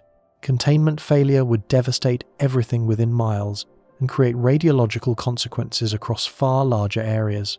Storage systems for propulsion applications must therefore achieve reliability standards exceeding anything previously accomplished in engineering history. Failure modes that might be acceptable for other spacecraft systems become absolutely unacceptable when failure means nuclear-scale explosions. Spacecraft routinely experience component failures that mission controllers work around. Redundant systems compensate for failed primary components. Graceful degradation allows continued operation despite imperfect performance. These design philosophies assume that individual component failures cause limited harm. Antimatter storage permits no such philosophy. A single containment breach of a fully loaded storage system would destroy everything instantly. No redundancy compensates for catastrophic containment loss. The engineering culture surrounding antimatter storage must pursue perfection more closely than any previous human endeavor. Alternative approaches use antimatter to initiate reactions rather than provide direct propulsion energy. Antimatter-catalyzed fusion represents one promising concept. Tiny amounts of antimatter could ignite fusion reactions that provide the bulk of propulsion energy. Fusion requires extreme temperatures to overcome electrostatic repulsion between atomic nuclei. Achieving these temperatures through conventional means has proven extraordinarily difficult. Decades of fusion research have not yet produced sustained net energy output. Antimatter offers an alternative ignition pathway. When antiprotons annihilate within atomic nuclei, the energy release occurs at precisely the location needed to initiate nuclear reactions. The concentrated energy deposition can trigger fission and fusion in surrounding material with remarkable efficiency. This approach reduces antimatter requirements by factors of thousands or more. Instead of kilograms of antimatter for direct propulsion, milligrams might suffice for catalyzed fusion propulsion. The engineering challenges of producing and storing milligrams, while severe, appear less insurmountable than those of producing and storing kilograms. The fundamental physics supporting antimatter propulsion remains solid despite all engineering challenges. Einstein's equations guarantee the energy release. Quantum mechanics explains the annihilation mechanism. Particle physics experiments have verified the relevant predictions with extraordinary precision over decades of research. What remains uncertain is whether human engineering can advance sufficiently to exploit these physics principles for practical propulsion. The gap between current capability and mission requirements spans many orders of magnitude. Closing this gap requires innovations in production, storage, and control that do not currently exist and may prove extraordinarily difficult to develop. But impossibility has been declared before in the history of technology, often just before breakthrough achievements prove the declarations wrong. The physics permits antimatter propulsion. The engineering challenges, while immense, involve no known impossibilities. Whether humanity can bridge the gap depends on choices about research investment, technological priorities, and collective ambition that remain to be made. Spacecraft designers have proposed numerous antimatter propulsion concepts over the past half-century. These are not idle fantasies sketched on napkins by dreamers. These are detailed engineering studies conducted by aerospace engineers, nuclear physicists, and propulsion specialists at major universities and government laboratories. The studies include calculated trajectories, structural analyses, thermal management systems, and mission timelines. Each design attempts to harness matter-antimatter annihilation while addressing the formidable engineering challenges involved. Some concepts require technological capabilities far beyond current reach. Others might become feasible with advances in antimatter production and storage that could emerge within decades. The diversity of approaches reflects both the promise and the difficulty of antimatter propulsion. No single design has emerged as obviously superior because none has been built, none has even reached prototype testing. The field remains in a theoretical exploration phase, where multiple concepts compete for attention and eventual development funding. Each approach makes different trade-offs between performance, antimatter requirements, technological readiness, and engineering complexity. Understanding these concepts requires first understanding what happens when matter meets antimatter at the particle level. The annihilation process determines what propulsion options are available. When protons meet antiprotons, the reaction does not proceed directly to gamma rays as science fiction often depicts. The annihilation occurs through intermediate particles, called pions. Protons and antiprotons are composite particles containing quarks held together by gluons. When they meet, the quarks and antiquarks annihilate in a complex cascade. The immediate products are typically 5 pions on average, though the number varies from event to event. These pions come in 3 varieties. Positive pions carry positive electrical charge, negative pions carry negative charge, neutral pions carry no charge. The typical annihilation produces roughly equal numbers of each type, with charged pions comprising about 2/3 of the total and neutral pions comprising about 1/3. This distribution matters critically for propulsion applications. Charged particles respond to electromagnetic fields. They can be deflected, focused, and directed using magnetic nozzles. Neutral particles cannot be electromagnetically controlled. They travel in straight lines from their creation point regardless of any magnetic fields present. The neutral pions decay almost instantly into pairs of gamma rays. The lifetime of a neutral pion is roughly 8 × 10⁻17 seconds. This is so brief that neutral pions travel less than a micron before decaying, regardless of their velocity. The gamma rays from neutral pion decay escape in random directions, carrying away their energy without contributing to directed thrust. Approximately 1/3 of the total annihilation energy disappears into these uncontrollable gamma rays. This represents a fundamental efficiency limit for direct annihilation propulsion. No magnetic nozzle design can capture energy that converts to gamma rays before any nozzle could act upon it. The charged pions live much longer. The average lifetime of a charged pion is about 26 billionths of a second. This seems extraordinarily brief by human standards, but charged pions emerge from annihilation events traveling at roughly 80% of light speed. At such velocities, relativistic time dilation extends their effective lifetime in the laboratory frame. A charged pion traveling at 80% of light speed survives long enough to travel approximately 5 meters before decaying. 5 meters provides enough distance for magnetic nozzle systems to act upon the pions. Carefully designed magnetic field configurations can deflect charged pions into directed exhaust streams before they decay. This is the fundamental principle underlying beam core antimatter propulsion. The charged pions decay into muons and neutrinos. Muons also carry electrical charge and can be magnetically directed. They live about 2 microseconds on average, long enough at relativistic velocities to travel several hundred meters.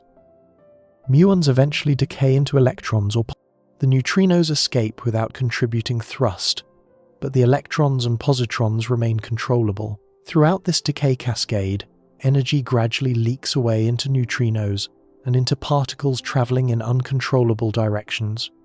A realistic beam core engine might capture and direct perhaps 40 to 50% of the total annihilation energy as useful thrust. The remainder escapes as gamma rays, neutrinos, and particles that evade the magnetic nozzle geometry. Even at 50% efficiency, the performance remains extraordinary. The directed particles travel at substantial fractions of light speed. Effective exhaust velocities exceeding 100,000 km per second appear achievable. This exceeds chemical rocket exhaust velocities by a factor of 25,000.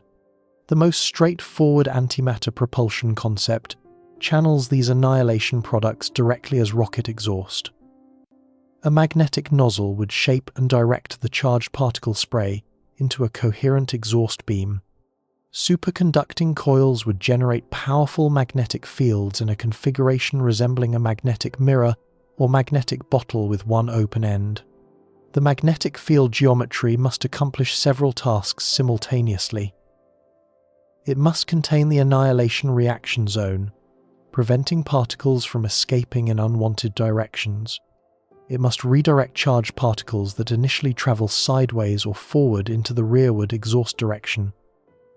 It must allow the directed exhaust to escape efficiently without excessive interaction with the field structure, and it must do all this while withstanding the intense radiation environment created by the annihilation process.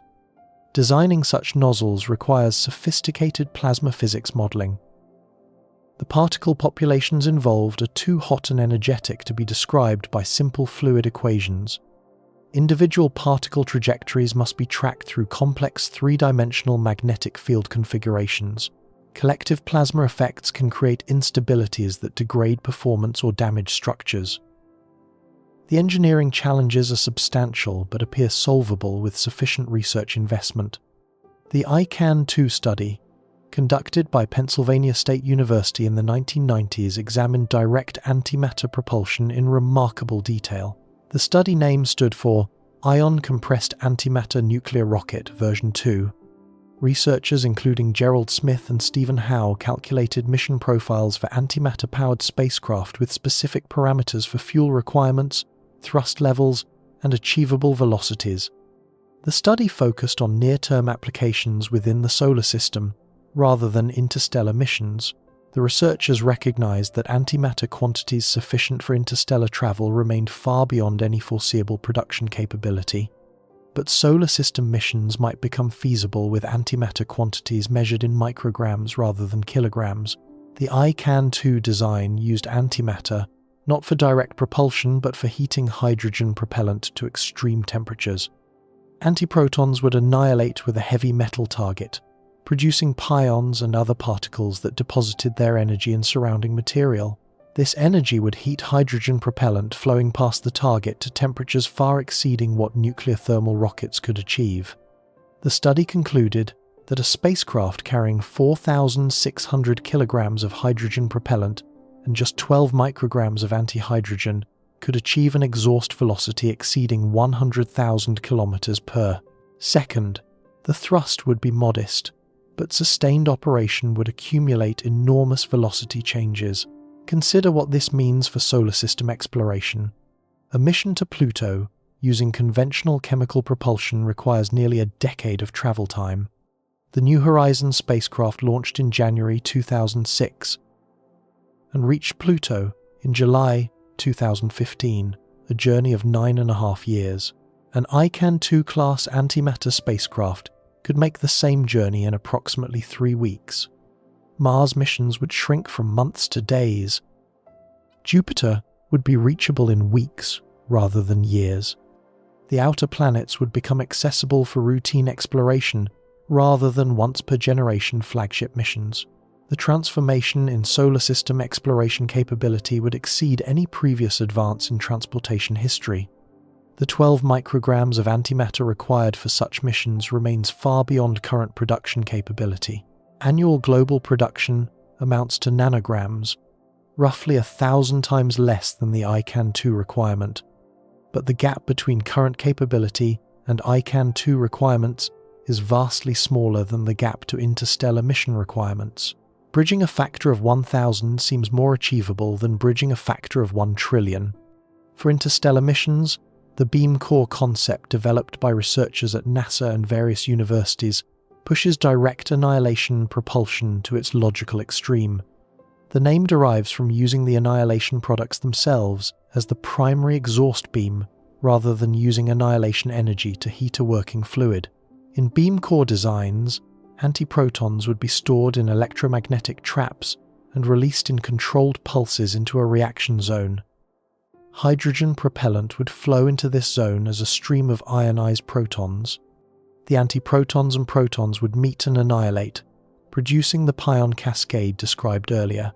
Magnetic fields shaped by superconducting coils would channel the charged annihilation products into a directed exhaust beam. The magnetic nozzle geometry for beam core engines presents fascinating engineering challenges. The reaction zone must be magnetically isolated from spacecraft structures.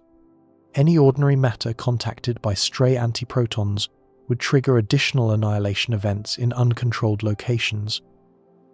The magnetic field must form a complete barrier between the antimatter stream and all material surfaces. Superconducting coils generating the magnetic fields must be shielded from the intense radiation produced by annihilation. Gamma rays from neutral pion decay would bombard everything near the reaction zone. Energetic charged particles escaping the primary exhaust direction would strike surrounding structures. Neutrons produced by secondary nuclear reactions would penetrate deeply into materials, creating activation and damage. Thermal management becomes critical at the power levels involved. A beam core engine producing 1 gigawatt of thrust power would generate several hundred megawatts of waste heat from gamma rays, neutrons, and inefficiently captured particles. This heat must be radiated to space without overheating structural components. Massive radiator systems would likely be required, adding significantly to spacecraft mass. Despite these challenges, computer simulations conducted by multiple research groups suggest beam core engines could achieve effective exhaust velocities of 100,000 kilometers per second or higher. Mission analyses indicate that interstellar travel becomes conceivable with antimatter quantities measured in kilograms rather than impossible quantities measured in planetary masses. A spacecraft carrying 10 kilograms of antimatter, paired with 10 kilograms of hydrogen propellant, could theoretically accelerate to 10% of light speed. The journey to Alpha Centauri would require approximately 43 years at this velocity. A crew member departing at age 30 could arrive at age 73. Antimatter-catalyzed nuclear propulsion offers a more near-term alternative to direct annihilation engines. These concepts use tiny amounts of antimatter to initiate fusion or fission reactions that provide the bulk of propulsion energy. The antimatter serves as an extraordinarily efficient ignition source rather than the primary fuel. The approach exploits a remarkable property of antiproton annihilation within atomic nuclei. When an antiproton approaches an ordinary nucleus, electromagnetic attraction draws it inward. The antiproton orbits briefly in an exotic atomic configuration before spiraling into the nucleus itself. The subsequent annihilation releases approximately 2 billion electron volts of energy directly within the nuclear volume. This energy deposition is far more concentrated than any conventional means of nuclear ignition. Hydrogen bomb triggers use fission explosions, requiring kilograms of plutonium and complex implosion systems. Laser fusion approaches concentrate enormous laser energies onto millimeter-scale targets, but still struggle to achieve ignition. Antiproton annihilation delivers comparable energy densities using nanograms of material and far simpler delivery systems. ACMF propulsion, standing for antiproton catalyzed microfission, represents one concept studied extensively during the 1990s. The approach would inject antiprotons into small pellets containing both fissile material like uranium or plutonium and fusion fuel like deuterium and tritium. The pellet design requires careful engineering to maximize energy yield from minimal antimatter investment. A typical pellet might measure a few millimeters in diameter and contain milligrams of fissile material surrounded by a shell of fusion fuel. The antiprotons would be directed onto the pellet surface, and allowed to diffuse inward through electromagnetic capture processes. When antiprotons reach the fissile core, annihilation fragments the uranium or plutonium nuclei with high efficiency. The fission products carry tremendous kinetic energy, depositing this energy in the surrounding material as heat. Temperatures rapidly exceed 100 million degrees Celsius, hot enough to ignite fusion reactions in the deuterium-tritium shell. The fusion reactions release additional energy that further heats remaining fuel. A nuclear burn wave propagates through the pellet until all fuel is consumed or the pellet disassembles. The total energy release from combined fission and fusion vastly exceeds the energy of the initiating antiproton annihilation. Amplification factors of several thousand appear achievable. This amplification is the key advantage of catalyzed approaches.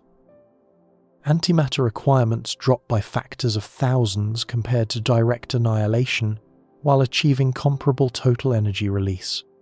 The AIM-STAR concept, proposed jointly by NASA's Jet Propulsion Laboratory and Pennsylvania State University, combined antimatter catalysis with advanced mission design. AIM stood for Antimatter-Initiated Microfusion. The study, conducted around the year 2000, examined what could be achieved with antimatter quantities potentially producible within coming decades. The AIM-STAR spacecraft design called for a series of antimatter-catalyzed microfusion pulses providing thrust. Each pulse would involve injecting antiprotons into a fuel pellet positioned within a magnetic thrust chamber. Magnetic fields would direct this plasma rearward as exhaust, generating thrust. The repetition rate of pulses determines thrust level.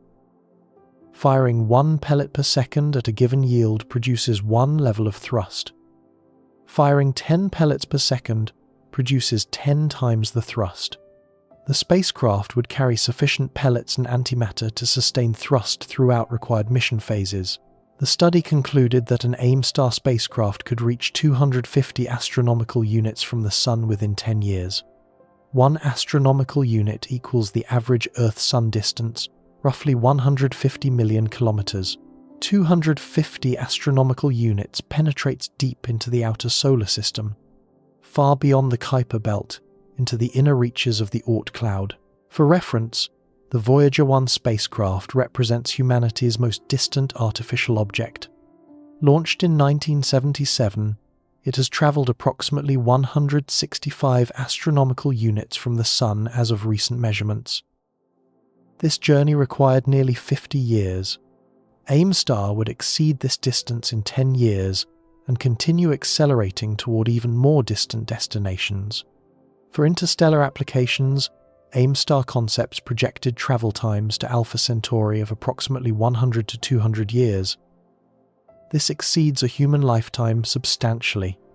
No individual crew member could complete such a journey without revolutionary life extension technologies or suspended animation capabilities that do not currently exist. But 100 to 200 years represents a vastly shorter timeline than alternatives. Nuclear thermal propulsion would require thousands of years. Chemical propulsion would require tens of thousands of years. Advanced solar sail concepts might achieve Alpha Centauri in centuries to millennia. AIM-STAR reduces interstellar travel from geological timescales to historical timescales. A society that launched an AIM-STAR mission could reasonably expect to receive data from the destination. The descendants of those who built the spacecraft would still exist as a civilization when it arrived. Historical continuity across 2 centuries is challenging but not unprecedented. Institutions like universities, religious organizations, and nations have maintained continuity across such timespans. Positron catalysis offers yet another variant of antimatter-assisted propulsion, with distinct advantages and limitations. Positrons are the antimatter counterpart of electrons. They can be produced and stored more readily than antiprotons, because positrons result from common radioactive decay processes. Certain radioactive isotopes undergo beta plus decay, emitting positrons as they transform from one element to another. Sodium-22 decays to neon-22, while emitting positrons with a half-life of approximately 2.5 years. Fluorine-18 decays to oxygen-18, while emitting positrons with a half-life of about 110 minutes. Medical imaging technology exploits positron emission extensively.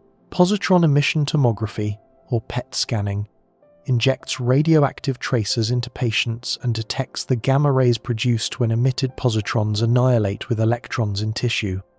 The technology for producing and handling positrons in small quantities already exists and operates daily in hospitals worldwide. Scaling up positron production beyond medical quantities presents engineering challenges, but not fundamental obstacles.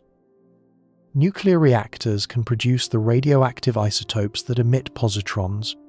Electromagnetic traps similar to those used for antiprotons can store collected positrons. The technology pathway appears clearer than for antiproton production. The limitation is that positron-electron annihilation produces gamma rays rather than the pion cascade from proton-antiproton annihilation. Each positron-electron annihilation produces 2 gamma rays traveling in opposite directions, with energies of about 500,000 electron volts each. These gamma rays cannot be magnetically directed. Positron propulsion concepts therefore use gamma ray energy for heating propellant rather than for direct thrust. A positron reactor would mix positrons with ordinary matter in a controlled fashion. The annihilation gamma rays would heat hydrogen or other propellant to extreme temperatures. The superheated propellant would expand through a nozzle as rocket exhaust. This approach sacrifices the extraordinary exhaust velocities of beam core concepts in exchange for more achievable antimatter production. Specific impulses of several thousand seconds appear achievable. Research at the NASA Institute for Advanced Concepts examined positron propulsion in detail during the early 2000s. Studies suggested that positron engines could enable rapid interplanetary travel with antimatter quantities potentially achievable within decades. Interstellar applications would remain out of reach due to lower performance, but revolutionary solar system capability might emerge sooner. Beamed antimatter propulsion represents a fundamentally different approach to the fuel supply problem. Rather than carrying antimatter aboard the spacecraft, this concept delivers antimatter from external sources during the journey. A massive antimatter production and storage facility would be constructed somewhere with abundant energy. Perhaps in orbit around Mercury, where solar intensity peaks within the inner solar system. This facility would create and accumulate antimatter over decades, building up reserves far beyond what any single mission could carry. When a spacecraft departs for distant destinations, it would carry only enough antimatter for initial acceleration. Upon reaching cruise velocity and appropriate distance from the production facility, an antimatter beam would be directed toward the spacecraft. The beam might consist of antiprotons, contained within electromagnetic bottle configurations, traveling as discrete packets through interplanetary space. Alternatively, antimatter might be packaged in small autonomous pods equipped with their own containment systems and guidance capabilities. The pods would rendezvous with the spacecraft and transfer their antimatter cargo. The spacecraft would collect incoming antimatter using magnetic scoops and feed it directly into propulsion systems without long-term storage. This eliminates the need for massive onboard storage systems and their associated reliability concerns. The spacecraft carries only what it needs for immediate propulsion, while receiving continuous resupply from the beam. The engineering challenges shift from storage to beam aiming and collection. Directing an antimatter beam across interplanetary distances requires extraordinary precision. At 1 astronomical unit distance, a targeting error of 1 arcsecond corresponds to a miss distance of over 700 kilometers. The beam would need to be broad enough to accommodate targeting uncertainty while remaining dense enough for practical collection. Collection systems would require magnetic scoops of substantial size. The scoop must intercept meaningful antimatter flux while deflecting away the far more numerous ordinary particles in the space environment. Superconducting coils generating powerful magnetic fields would create a funnel geometry directing antiprotons towards central collection points. Interstellar distances magnify these challenges enormously. Light travel time to Alpha Centauri approaches 4.5 years. A beam aimed at a spacecraft must account for where the spacecraft will be years in the future. Course corrections during transit would require coordinated adjustments communicated across light-year distances. The round-trip communication time for any course adjustment signal would approach a decade. These challenges have led most researchers to conclude that beamed antimatter propulsion works best for accelerating spacecraft within the solar system. A spacecraft might use beamed antimatter to achieve high interstellar cruise velocity while still relatively close to the beam source. Once at cruise velocity, the spacecraft would coast unpowered across interstellar distances. Deceleration at the target star presents unique challenges regardless of acceleration method. Unless a beam source exists at the destination, which it would not for initial missions, the spacecraft must carry its deceleration fuel from departure. Several approaches have been proposed. The spacecraft might carry sufficient onboard antimatter for both acceleration and deceleration, accepting the mass penalty and storage challenges involved. Alternatively, the spacecraft might deploy enormous reflective sails at the destination and use light pressure from the target star for braking. Magnetic sails interacting with stellar wind plasma offer another deceleration option. Hybrid concepts combine multiple propulsion methods for different mission phases. These designs recognize that no single technology optimizes all phases of an interstellar mission. Launch from Earth, acceleration to interstellar velocity, cruise across light years, deceleration at the destination, and maneuvering within the target system each present different requirements. Chemical or nuclear thermal propulsion might launch the spacecraft from Earth and establish initial trajectory. Solar sails or laser sails might provide acceleration in the inner solar system, where photon flux is high. Antimatter engines would activate for the high-velocity acceleration phase, requiring maximum energy density. Passive crews would carry the spacecraft across interstellar distances. Magnetic braking or onboard antimatter would provide deceleration at arrival. Journey times to Alpha Centauri depend critically on achieved spacecraft velocities. The relationship is straightforward arithmetic, complicated by relativistic effects at high velocity. Alpha Centauri lies approximately 4.3 light-years from Earth. At 1% of light speed, approximately 3,000 kilometers per second, the journey would require roughly 430 years. This exceeds any reasonable human planning horizon. Even multi-generational ships would strain across such durations. At 5% of light speed, journey time drops to approximately 86 years. This remains longer than a human lifetime, but approaches timescales where suspended animation or radical life extension might prove relevant. A mission launched by a young adult organization might be received by elderly members of the founding generation or their immediate successors.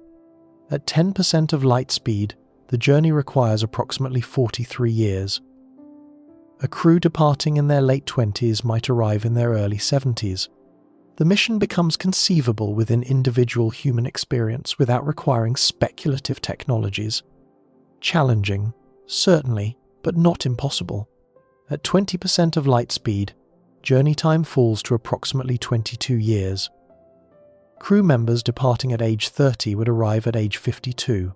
They would have substantial productive lifetimes remaining after arrival to conduct research, establish settlements, and communicate findings back to Earth.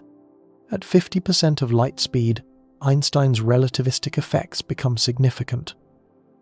The journey requires about 8 years and 8 months, as measured by clocks on Earth, but clocks aboard the spacecraft run slower due to time dilation.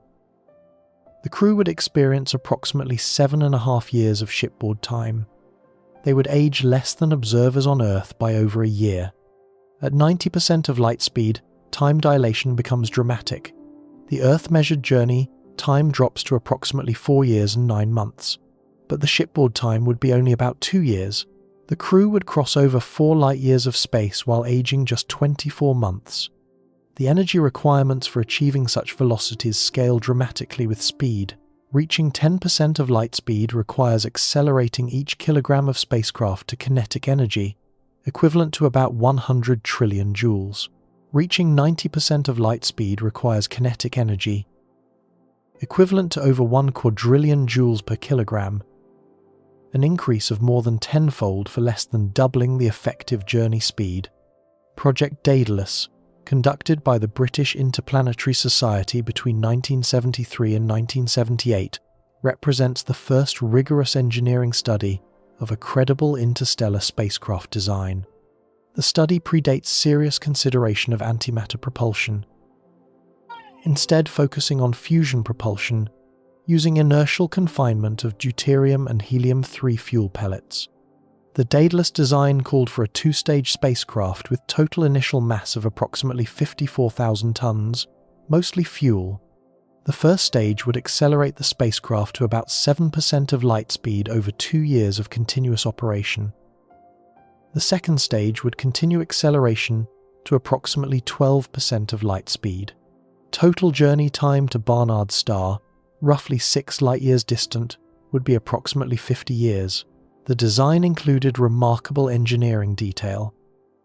The fusion engines would ignite 250 fuel pellets per second using electron beams. Each pellet would produce a miniature fusion explosion directed by magnetic fields into thrust. The vehicle structure used beryllium for its combination of low mass and adequate strength. Payload included robotic probes that would separate upon arrival to study the target system. Project Daedalus demonstrated that interstellar travel does not require exotic physics or magical technologies. Fusion, propulsion, using reactions already demonstrated in laboratories could achieve interstellar velocities. The engineering challenges are enormous, but involve no fundamental impossibilities. Project Icarus, a 21st century update to Daedalus, conducted between 2009 and 2014, revisited these concepts with decades of additional knowledge. The study examined multiple propulsion options, including antimatter catalysis. Icarus researchers concluded that antimatter-assisted fusion might improve upon the original Daedalus performance. Using antimatter to ignite fusion pellets could increase burn efficiency and reduce ignition system complexity. The antimatter would serve as the most reliable fusion igniter imaginable, delivering precise energy exactly where needed for each pellet. The study explored various mission architectures, including faster missions with smaller payloads and slower missions with larger payloads. The trade-offs between speed, payload mass, and technological readiness were examined in detail. Antimatter catalysis emerged as a promising technology for the moderate improvement scenarios. The NASA Breakthrough Propulsion Physics program operated from 1996 through 2002 to identify revolutionary propulsion concepts. The program represented an explicit government investment in technologies that might enable interstellar travel. Funding remained modest, with total funding of approximately $1.5 million over its 6-year duration. But the program established formal research priorities. Antimatter propulsion received significant attention within the program as one of few approaches offering theoretical capability for interstellar travel within known physics. The program examined antimatter production methods, storage concepts, and propulsion architectures. Researchers identified key technology gaps requiring closure before antimatter propulsion becomes practical. The program also examined more speculative concepts, including space drives that might not require propellant at all. These investigations into exotic physics possibilities found no viable pathways but established useful negative results. Antimatter propulsion emerged as one of the few approaches grounded in verified physics while offering interstellar performance. Private initiatives have continued advancing interstellar propulsion research since government programs concluded. The Tau Zero Foundation, founded in 2010, advocates for sustained interstellar research. The foundation takes its name from a science fiction novel, exploring the implications of relativistic travel. Specific spacecraft designs have reached surprising levels of engineering detail, given that enabling technologies remain undeveloped. Engineers have calculated payload capacities, structural requirements, crew accommodations, radiation shielding specifications, thermal management systems, and mission profiles for hypothetical antimatter spacecraft. These detailed designs serve purposes beyond academic exercise. They identify specific technological requirements that must be met. They establish research priorities by revealing which challenges most constrain mission feasibility. They demonstrate that no fundamental physics obstacles prevent the goal. The engineering challenges remain formidable by any honest assessment. The gap between present technology and mission requirements spans orders of magnitude that defy casual description. Centuries of development might be required. The goal might prove permanently beyond reach, for reasons not yet apparent. But the prize is unprecedented in human history. The blueprints exist. The physics permits the goal. The question is whether humanity possesses the collective will to pursue what the universe permits but does not easily grant. The path from current antimatter capability to interstellar propulsion requires breakthroughs that might take decades, centuries, or might never occur. Honest assessment demands acknowledging this uncertainty. We cannot know the future of technologies that do not yet exist. We cannot schedule discoveries that have not yet been made. We cannot budget for innovations whose nature remains unknown. Predicting technological progress has repeatedly proven impossible even for the most informed experts. The pattern of failed predictions should humble anyone attempting to forecast antimatter propulsion timelines. In 1903, the New York Times published an editorial suggesting that flying machines might be achieved in 1 million to 10 million years. The editorial appeared in October. 9 weeks later, on December 17th, Orville and Wilbur Wright flew a powered aircraft at Kitty Hawk, North Carolina. The flight lasted 12 seconds and covered 120 feet. The million-year prediction was wrong by a factor of roughly 50 billion. In 1933, Lord Ernest Rutherford declared that anyone expecting power from atomic transformation was talking moonshine. Rutherford was not some ignorant commentator. He had personally discovered the atomic nucleus. He understood nuclear physics as well as anyone alive. Yet 12 years after his pronouncement, atomic bombs destroyed 2 Japanese cities, and within 2 decades nuclear power plants were generating electricity commercially. In 1943, Thomas Watson, chairman of IBM, reportedly suggested that the world market for computers might amount to perhaps 5 units. By 2023, humanity had manufactured over 20 billion smartphones alone, each containing more computing power than the machines Watson contemplated. Yet overconfident predictions of imminent breakthrough have also proven spectacularly wrong. Fusion power has remained perpetually 20 years away since the 1950s. Generations of physicists have retired without seeing the sustained fusion power they expected within their careers. The technical challenges proved far more severe than initial assessments suggested. Flying cars have been predicted since the 1930s. Numerous prototypes have been built, yet personal aviation remains a niche hobby rather than mass transportation. The engineering is feasible, but the infrastructure, economics, and safety challenges have proven more stubborn than enthusiasts expected. Artificial general intelligence has seemed imminent for decades. In 1958, Herbert Simon predicted that within 10 years, a computer would be world chess champion and would discover and prove an important new mathematical theorem. Chess took another 4 decades. The mathematical theorem remains unproven by machines to this day. Antimatter propulsion might follow either trajectory.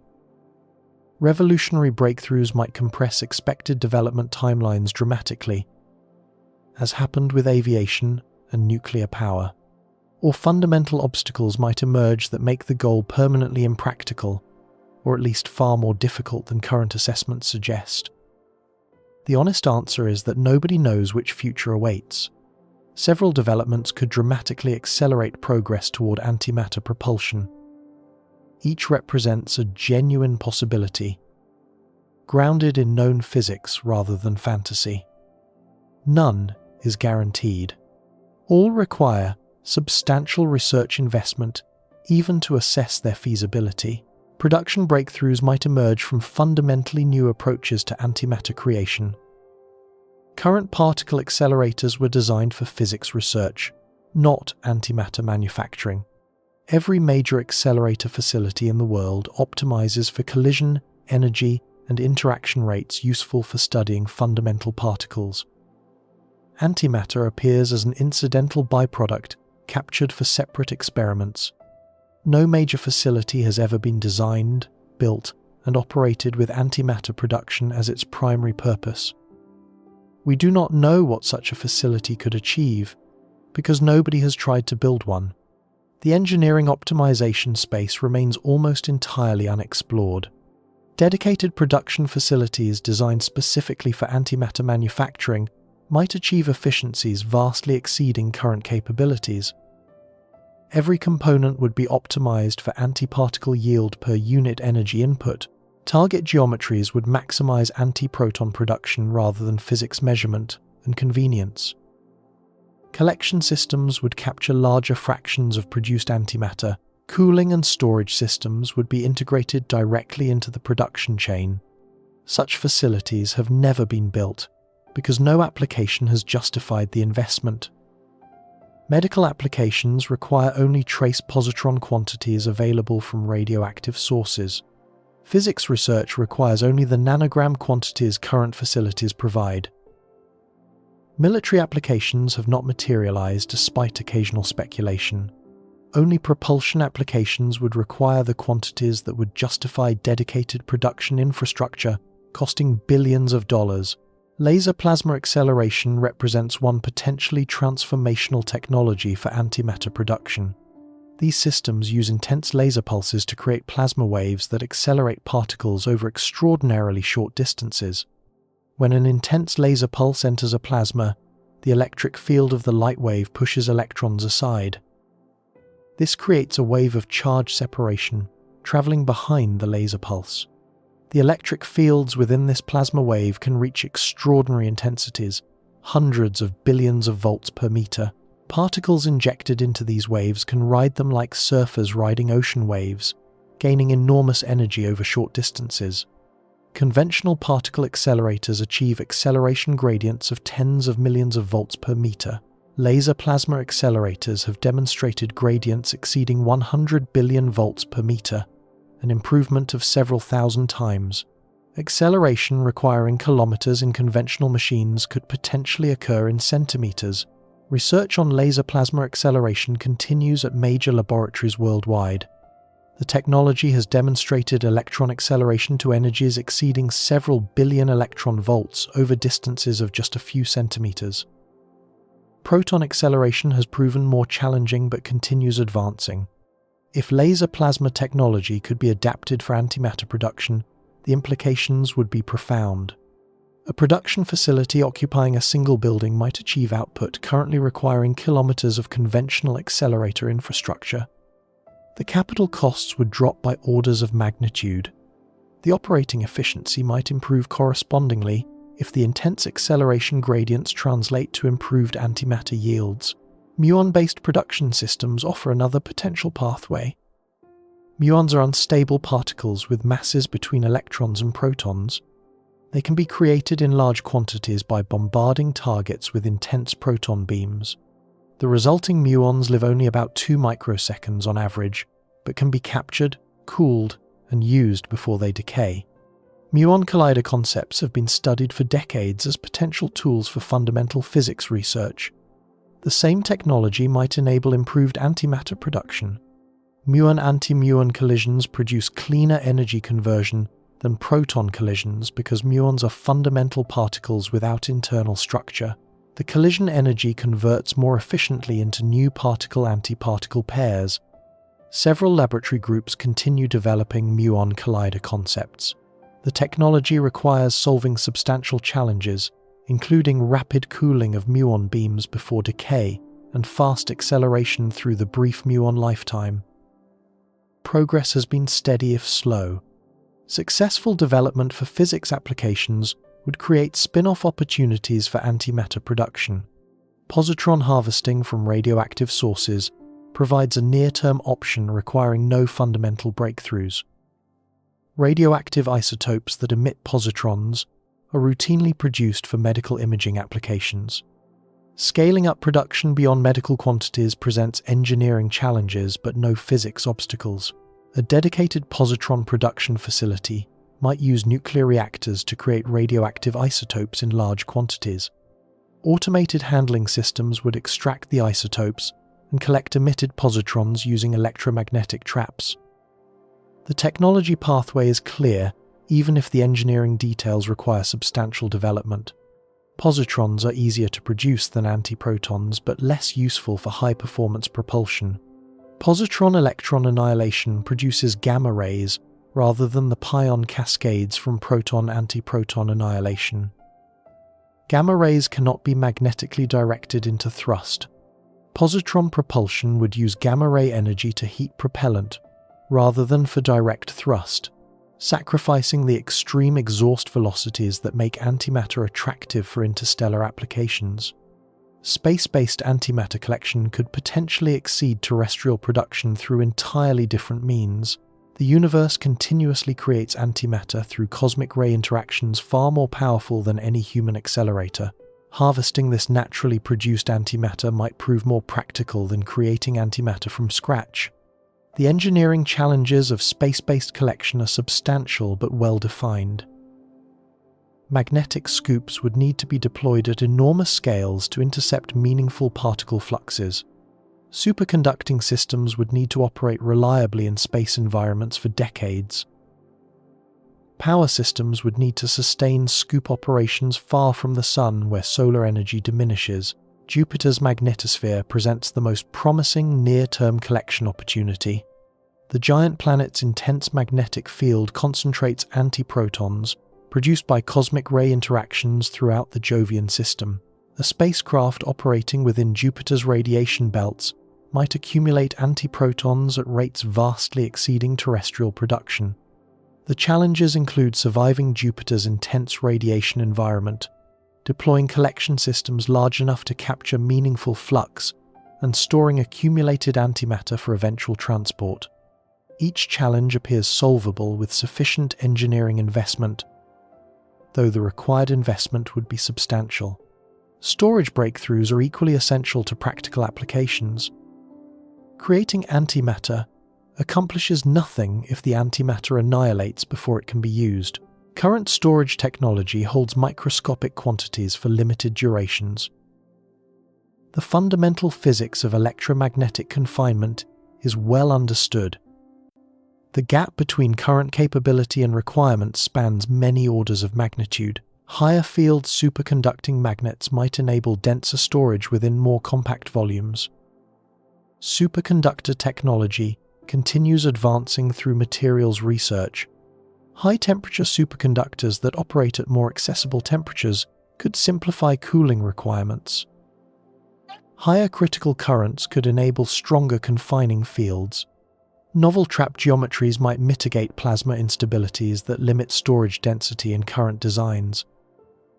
Nested trap configurations might allow staged confinement with different field characteristics in different regions. Rotating or oscillating fields might suppress instability modes that develop in static configurations. Portable storage systems represent a crucial milestone separating laboratory achievement from practical application. Moving antimatter from production facilities to spacecraft requires maintaining confinement through launch vibrations, acceleration loads, and thermal variations.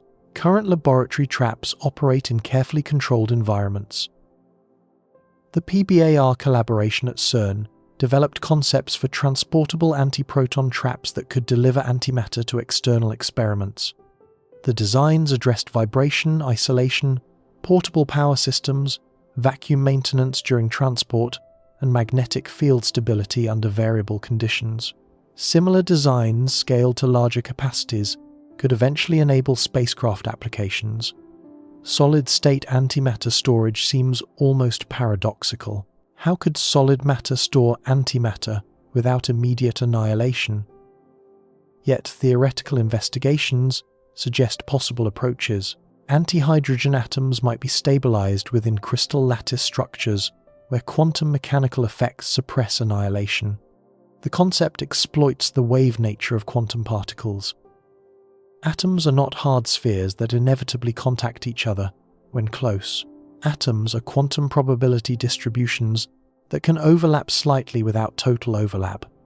Antihydrogen, embedded in certain lattice configurations, might exist in quantum states, where the probability of antimatter-matter contact remains low for extended periods. Such storage would not be permanent. Eventually, quantum tunneling would bring antimatter nuclei into contact with matter nuclei, triggering annihilation. But storage times of hours or days would vastly simplify handling compared to continuous electromagnetic confinement. The concept remains highly speculative and has not been experimentally tested. Cost reduction might prove as important as technical advances for enabling antimatter applications. Technologies that work but cost too much remain effectively unavailable. Economic constraints have killed more promising technologies than physics limitations have. Current antimatter costs reflect the extreme mismatch between facility design purposes and antimatter production. Costs would drop dramatically if production efficiency improved by orders of magnitude through dedicated facilities. The relationship between efficiency and cost is direct. Improve efficiency by a factor of 1 million, and costs drop by approximately 1 million. At $60 million per gram, antimatter remains extraordinarily expensive, but conceivably affordable for high-value applications. Major national programs have spent comparable amounts on important technologies. The Manhattan Project cost roughly $30 billion in contemporary terms. An antimatter production program at similar scale could potentially produce meaningful quantities if efficiency improvements proved achievable. At $60,000 per gram, commercial applications become conceivable. Satellite propulsion systems paying premium prices for minimal mass might afford antimatter at this price point. Scientific instruments requiring precise energy deposition might find value. Medical applications requiring concentrated energy sources might emerge. At $60 per gram, antimatter becomes economically comparable to other exotic aerospace materials. Carbon fiber composites, specialty alloys, and precision semiconductors all command premium prices without preventing aerospace applications. Antimatter at commodity, exotic material prices would transform propulsion possibilities. Whether such dramatic cost reductions are achievable remains genuinely unknown. No fundamental physics prevents efficient antimatter production. The theoretical ceiling approaches unity conversion of input energy to antimatter mass energy. But the engineering pathway from current capability to theoretical limits remains unmapped. International cooperation could accelerate development beyond what any single nation could achieve. The largest scientific facilities increasingly require multinational collaboration. Individual nations lack the resources, expertise, and political continuity to pursue decades-long programs at the required scale. CERN represents a successful model for international physics cooperation. 23 member states contribute funding proportional to their economic capacity. Scientists from over 100 nations participate in experiments. The organization has operated productively since 1954, surviving multiple generations of political change, economic disruption, and shifting national priorities. The International Space Station demonstrates that nations can collaborate on ambitious space projects despite geopolitical tensions. American astronauts have launched on Russian rockets. Russian cosmonauts have lived aboard American-built modules. The station has operated continuously for over 2 decades through periods of serious diplomatic strain. An international antimatter research organization, modeled on CERN, but focused specifically on production and propulsion applications, could pool resources beyond any single nation's capacity. Member nations would share costs, expertise, and eventual benefits. Scientific competition between nations would be replaced by collaborative pursuit of shared goals. political obstacles to such cooperation are obvious. Antimatter technology carries potential weapons implications that nations might not want to share. The energy released from antimatter annihilation could theoretically enable weapons of extraordinary destructive power. National security concerns could prevent the open collaboration that accelerates scientific progress. Yet nuclear technology has been shared through international frameworks, despite far more immediate weapons implications. The International Atomic Energy Agency promotes peaceful nuclear applications while monitoring proliferation risks. Similar frameworks might eventually govern antimatter technology. The timeline for potential interstellar missions spans enormous uncertainty. Technology development rates remain inherently unpredictable. Funding levels depend on political choices not yet contemplated. Breakthrough discoveries might accelerate timelines dramatically or reveal insurmountable obstacles. Optimistic scenarios imagine demonstration antimatter engines within decades and interstellar probe launches within a century. This timeline assumes sustained research investment at levels substantially exceeding current spending. It assumes favorable technology development without fundamental obstacles appearing. It assumes societal commitment to long-term goals surviving political and economic disruptions. Pessimistic scenarios suggest meaningful progress might require centuries of development. Antimatter production improvements might prove harder than physics suggests. Storage challenges might resist solution despite sustained effort. Economic constraints might prevent scaling even if technical challenges are overcome. Societal priorities might never align with the sustained investment required. Intermediate scenarios imagine gradual progress over multiple generations. Antimatter production might improve by factors of thousands over coming decades. Solar system missions using antimatter catalysis might become feasible within a century.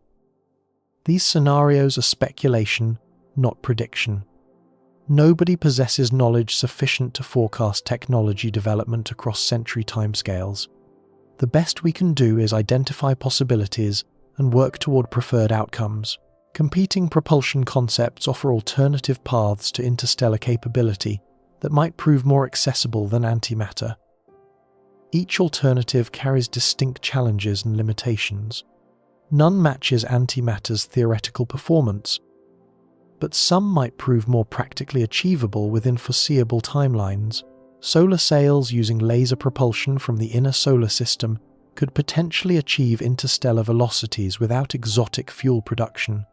A thin reflective sail would catch pressure from directed laser beams to accelerate gradually over extended periods. The sail carries no fuel and expels no propellant. Acceleration continues as long as the laser beam remains focused on the sail. The Breakthrough Starshot initiative, launched in 2016, aims to develop laser-propelled nanoprobes capable of reaching Alpha Centauri within roughly 20 years of launch. The concept envisions gram-scale probes accelerated to 20% of light speed by an enormous laser array. The laser array required for Breakthrough Starshot would constitute one of the largest engineering projects in human history. A 100-gigawatt laser system would be needed to accelerate gram-scale probes to the required velocity. The system would cost tens of billions of dollars and require power infrastructure comparable to major cities. Targeting presents extreme challenges.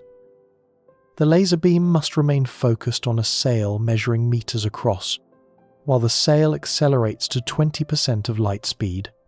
Any beam wander during the acceleration phase could miss the sail entirely or damage it through uneven heating.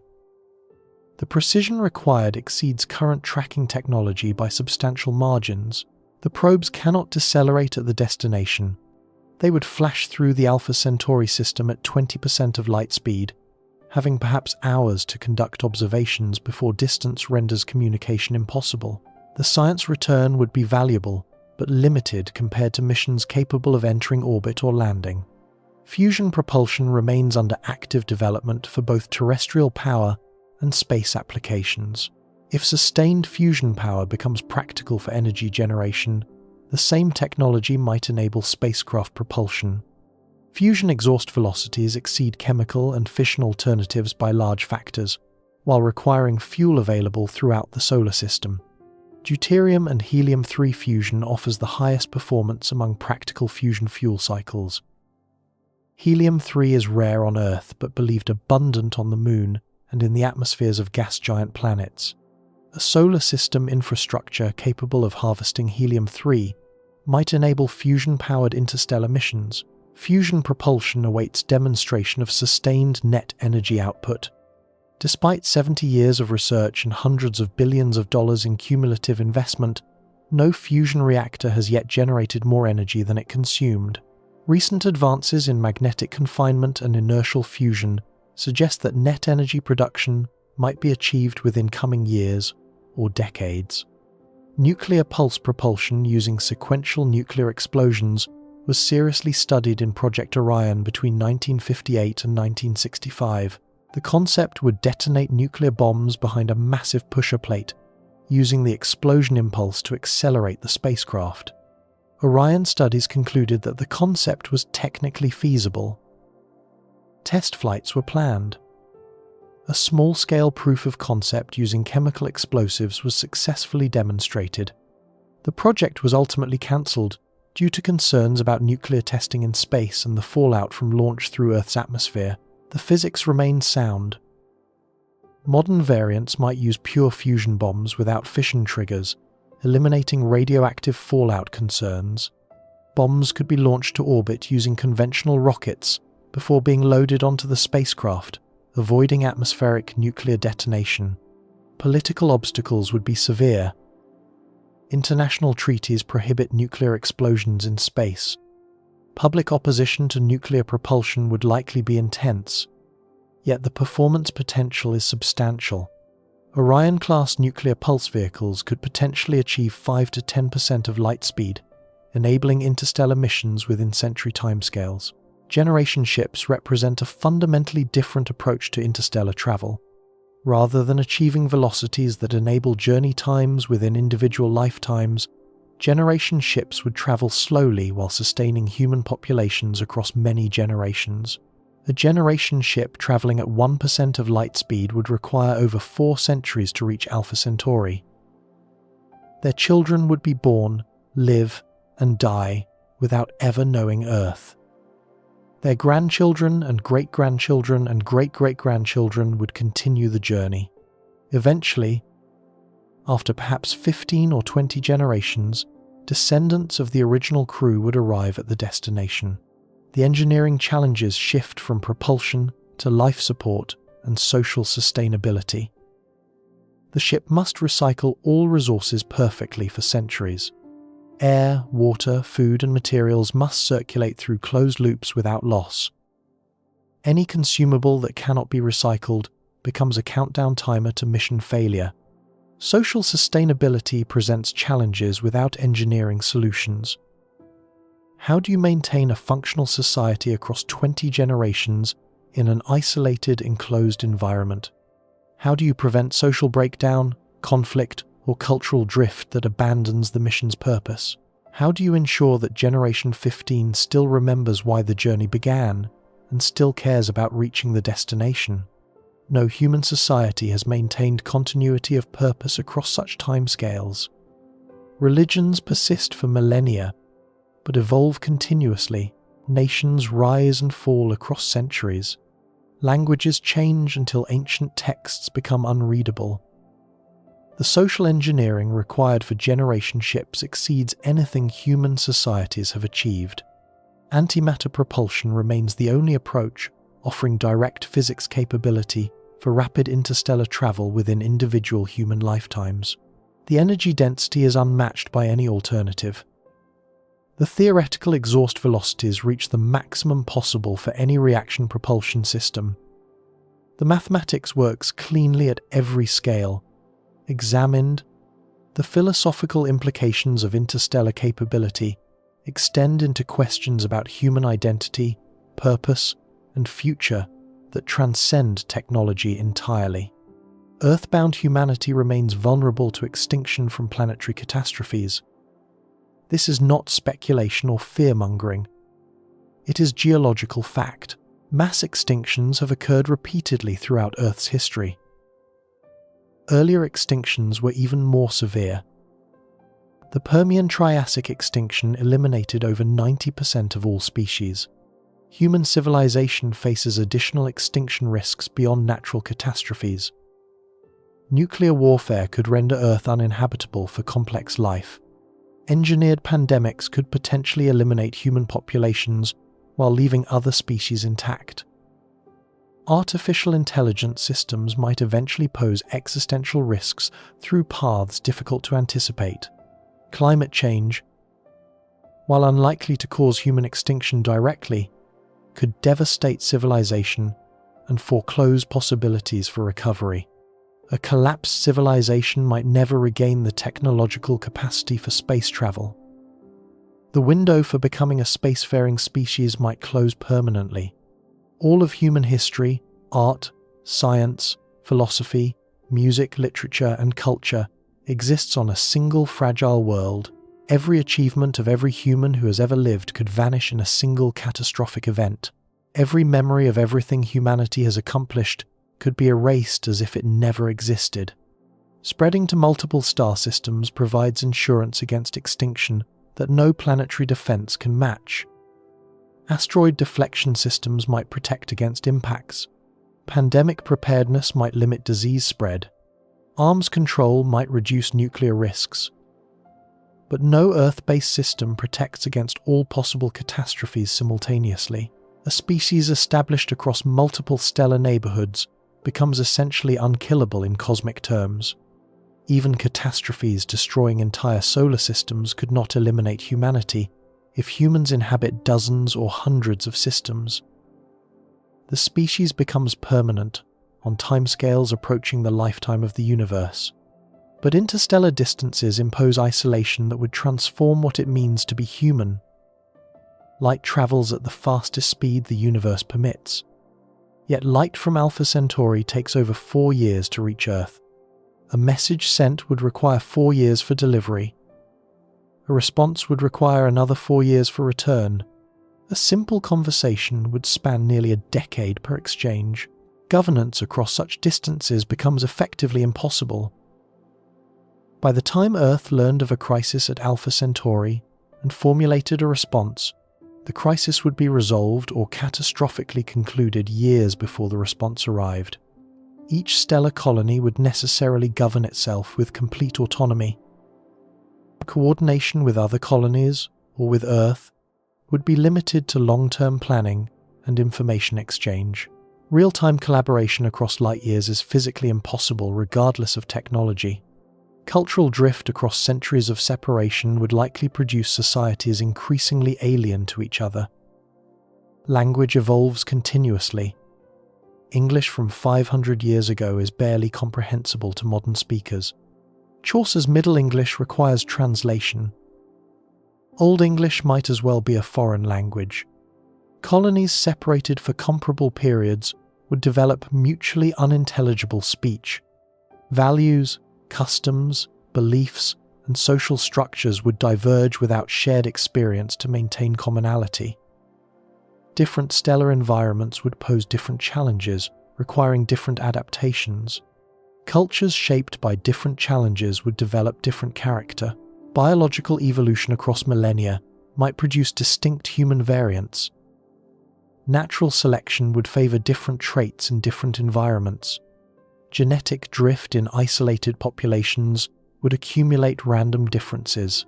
Different colonies might eventually become reproductively incompatible, representing genuinely distinct species, sharing common ancestry but no longer sharing common nature. Some philosophers argue this fragmentation represents strength rather than weakness. Diversity increases resilience. Different approaches tested simultaneously across many worlds would reveal optimal solutions faster than sequential experimentation on single worlds. Successful innovations could spread while failures would not threaten species survival. The universe becomes a vast laboratory for experimenting with human potential. Variations too risky to attempt on a single world become acceptable when distributed across many worlds. Social experiments, biological modifications, and technological integrations could proceed in parallel rather than series. Humanity would become humanitas plural.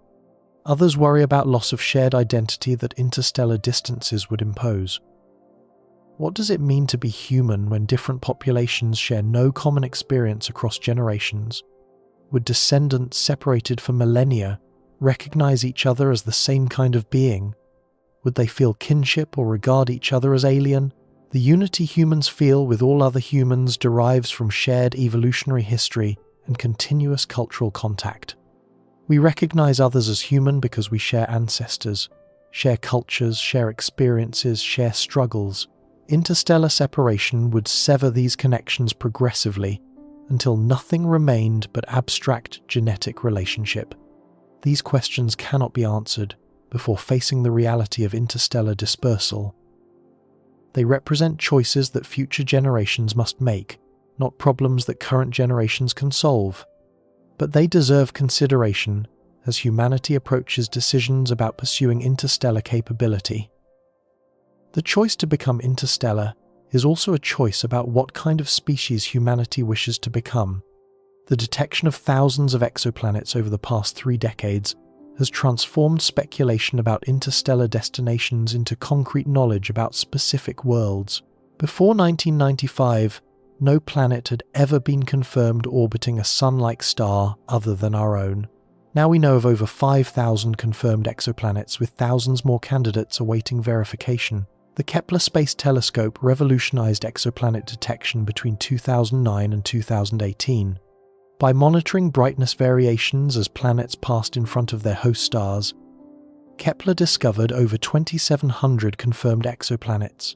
Statistical analysis of Kepler data suggests that virtually every star in the galaxy hosts at least one planet on average. Rocky worlds orbiting inhabitable zones have been identified around numerous nearby stars. The habitable zone is the range of orbital distances where surface temperatures might permit liquid water. Liquid water is considered essential for life as we understand it. Proxima Centauri, the closest star to our Sun at just over 4 light-years distance, hosts at least one planet in its habitable zone. Proxima Centauri b orbits its red dwarf host star once every 11 days.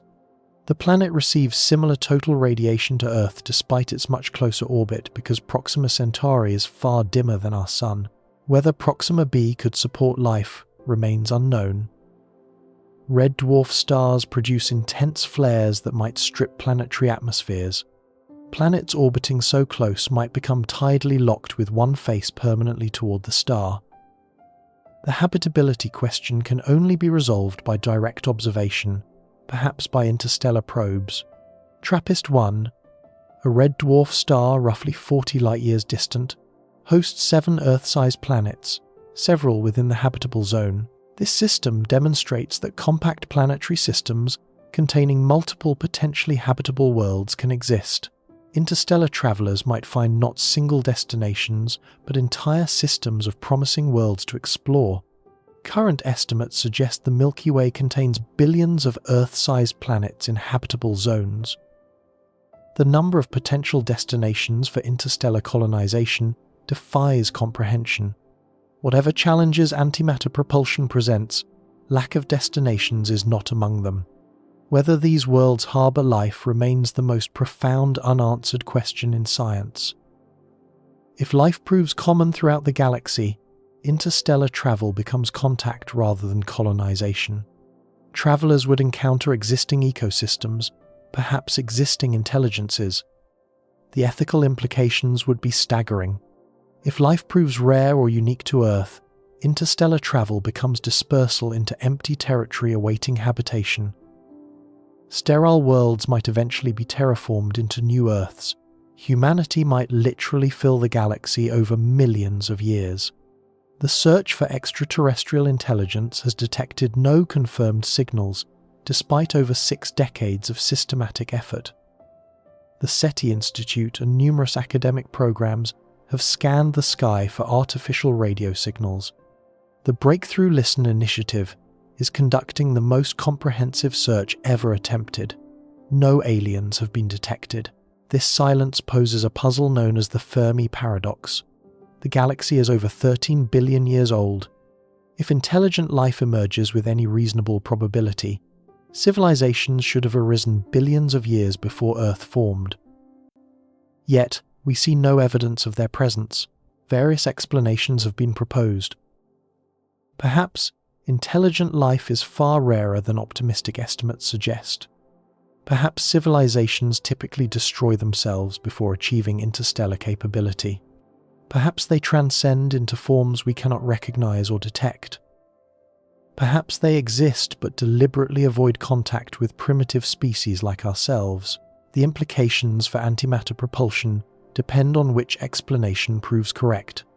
If civilizations routinely destroy themselves, humanity's long-term survival might depend on achieving interstellar dispersal before we suffer the same fate. If alien civilizations exist and observe us, achieving interstellar capability might trigger contact with consequences impossible to predict. The universe remains overwhelmingly larger than any spacecraft can ever traverse. Even at velocities approaching light speed, crossing our galaxy would require roughly 100,000 years. The Milky Way spans that many light years, and no material object can reach or exceed light speed. The nearest major galaxy, Andromeda, lies over 2 million light-years distant. Most of the observable universe lies billions of light-years beyond. Antimatter propulsion does not unlock the universe. It unlocks our stellar neighborhood. The nearest few thousand stars become accessible within timescales, ranging from decades to centuries depending on mission profiles. This represents transformational capability compared to our current confinement but remains cosmically modest. Yet exploring even our immediate neighborhood would expand human presence beyond terrestrial comprehension. The nearest dozen stars represent a volume of space exceeding all human exploration throughout history. The nearest 1,000 stars represent a volume millions of times larger still. A civilization dispersed across such volume would possess resilience and resources exceeding anything current humanity can imagine. Standing on Earth today, looking up at stars that remain utterly unreachable using current technology, humanity faces a choice about its cosmic future. The stars we see in the night sky are not points of light. They are suns, many with planets of their own. They are potential destinations, potential homes, potential futures. We can accept this limitation as permanent. We can remain bound to this single world, accepting the risks that isolation implies. We can accept that human history will end when Earth's history ends, whether through catastrophe, solar evolution, or entropy's final victory. This is the conservative choice, the choice that requires no new capabilities, no unprecedented investments, no generational commitments. Or we can pursue the extraordinary developments necessary to reach the stars. We can invest in technologies that will not mature for generations. We can commit to goals that transcend individual lifetimes. We can begin work that our descendants might complete, trusting that they will value what we valued and continue what we started. Antimatter propulsion represents perhaps the most audacious approach to interstellar travel ever conceived. It requires manufacturing substances that the universe itself seems determined to eliminate. The same species that discovered fire, invented agriculture, built cities, split atoms, and walked on the moon, now contemplates harnessing the most powerful energy source in nature to leave the solar system entirely. Each previous achievement seemed impossible to generations that preceded it. Fire was magic until it became routine. Agriculture was revolution until it became assumption. Cities were marvels until they became default. Atoms were invisible until we learned to split them. The moon was unreachable until we walked upon it. Whether antimatter propulsion represents reasonable ambition or impossible fantasy depends entirely on what humanity chooses to attempt. Physics merely specifies the requirements and waits to see what we do with the information. The gap between current capability and interstellar requirement is vast. We produce nanograms. We need kilograms. the ratio spans 15 orders of magnitude. Translated to human terms, it is the difference between a single grain of sand and a mountain. But the gap is finite. A finite gap can be closed through finite effort, however enormous that effort might be. Humans have repeatedly crossed gaps that seemed infinite to earlier generations. The impossible has become routine so many times that declaring anything impossible requires extraordinary courage or extraordinary foolishness. The stars await at distances measured in light years. The fuel that could reach them annihilates on contact with everything we know how to build. The challenge is extraordinary beyond any previous human undertaking, but the prize is the universe itself. Not all of it. We cannot claim all of it, but our corner of it, our neighborhood, our potential futures, orbiting distant suns. The question is whether humanity possesses the determination, patience, and genius to achieve what physics permits but does not easily grant. The most audacious idea for leaving the solar system might also be humanity's most promising path to the stars. The physics is flawless. The energy density is unmatched. The mathematics resolves cleanly at every scale. Only the engineering remains impossible. For now,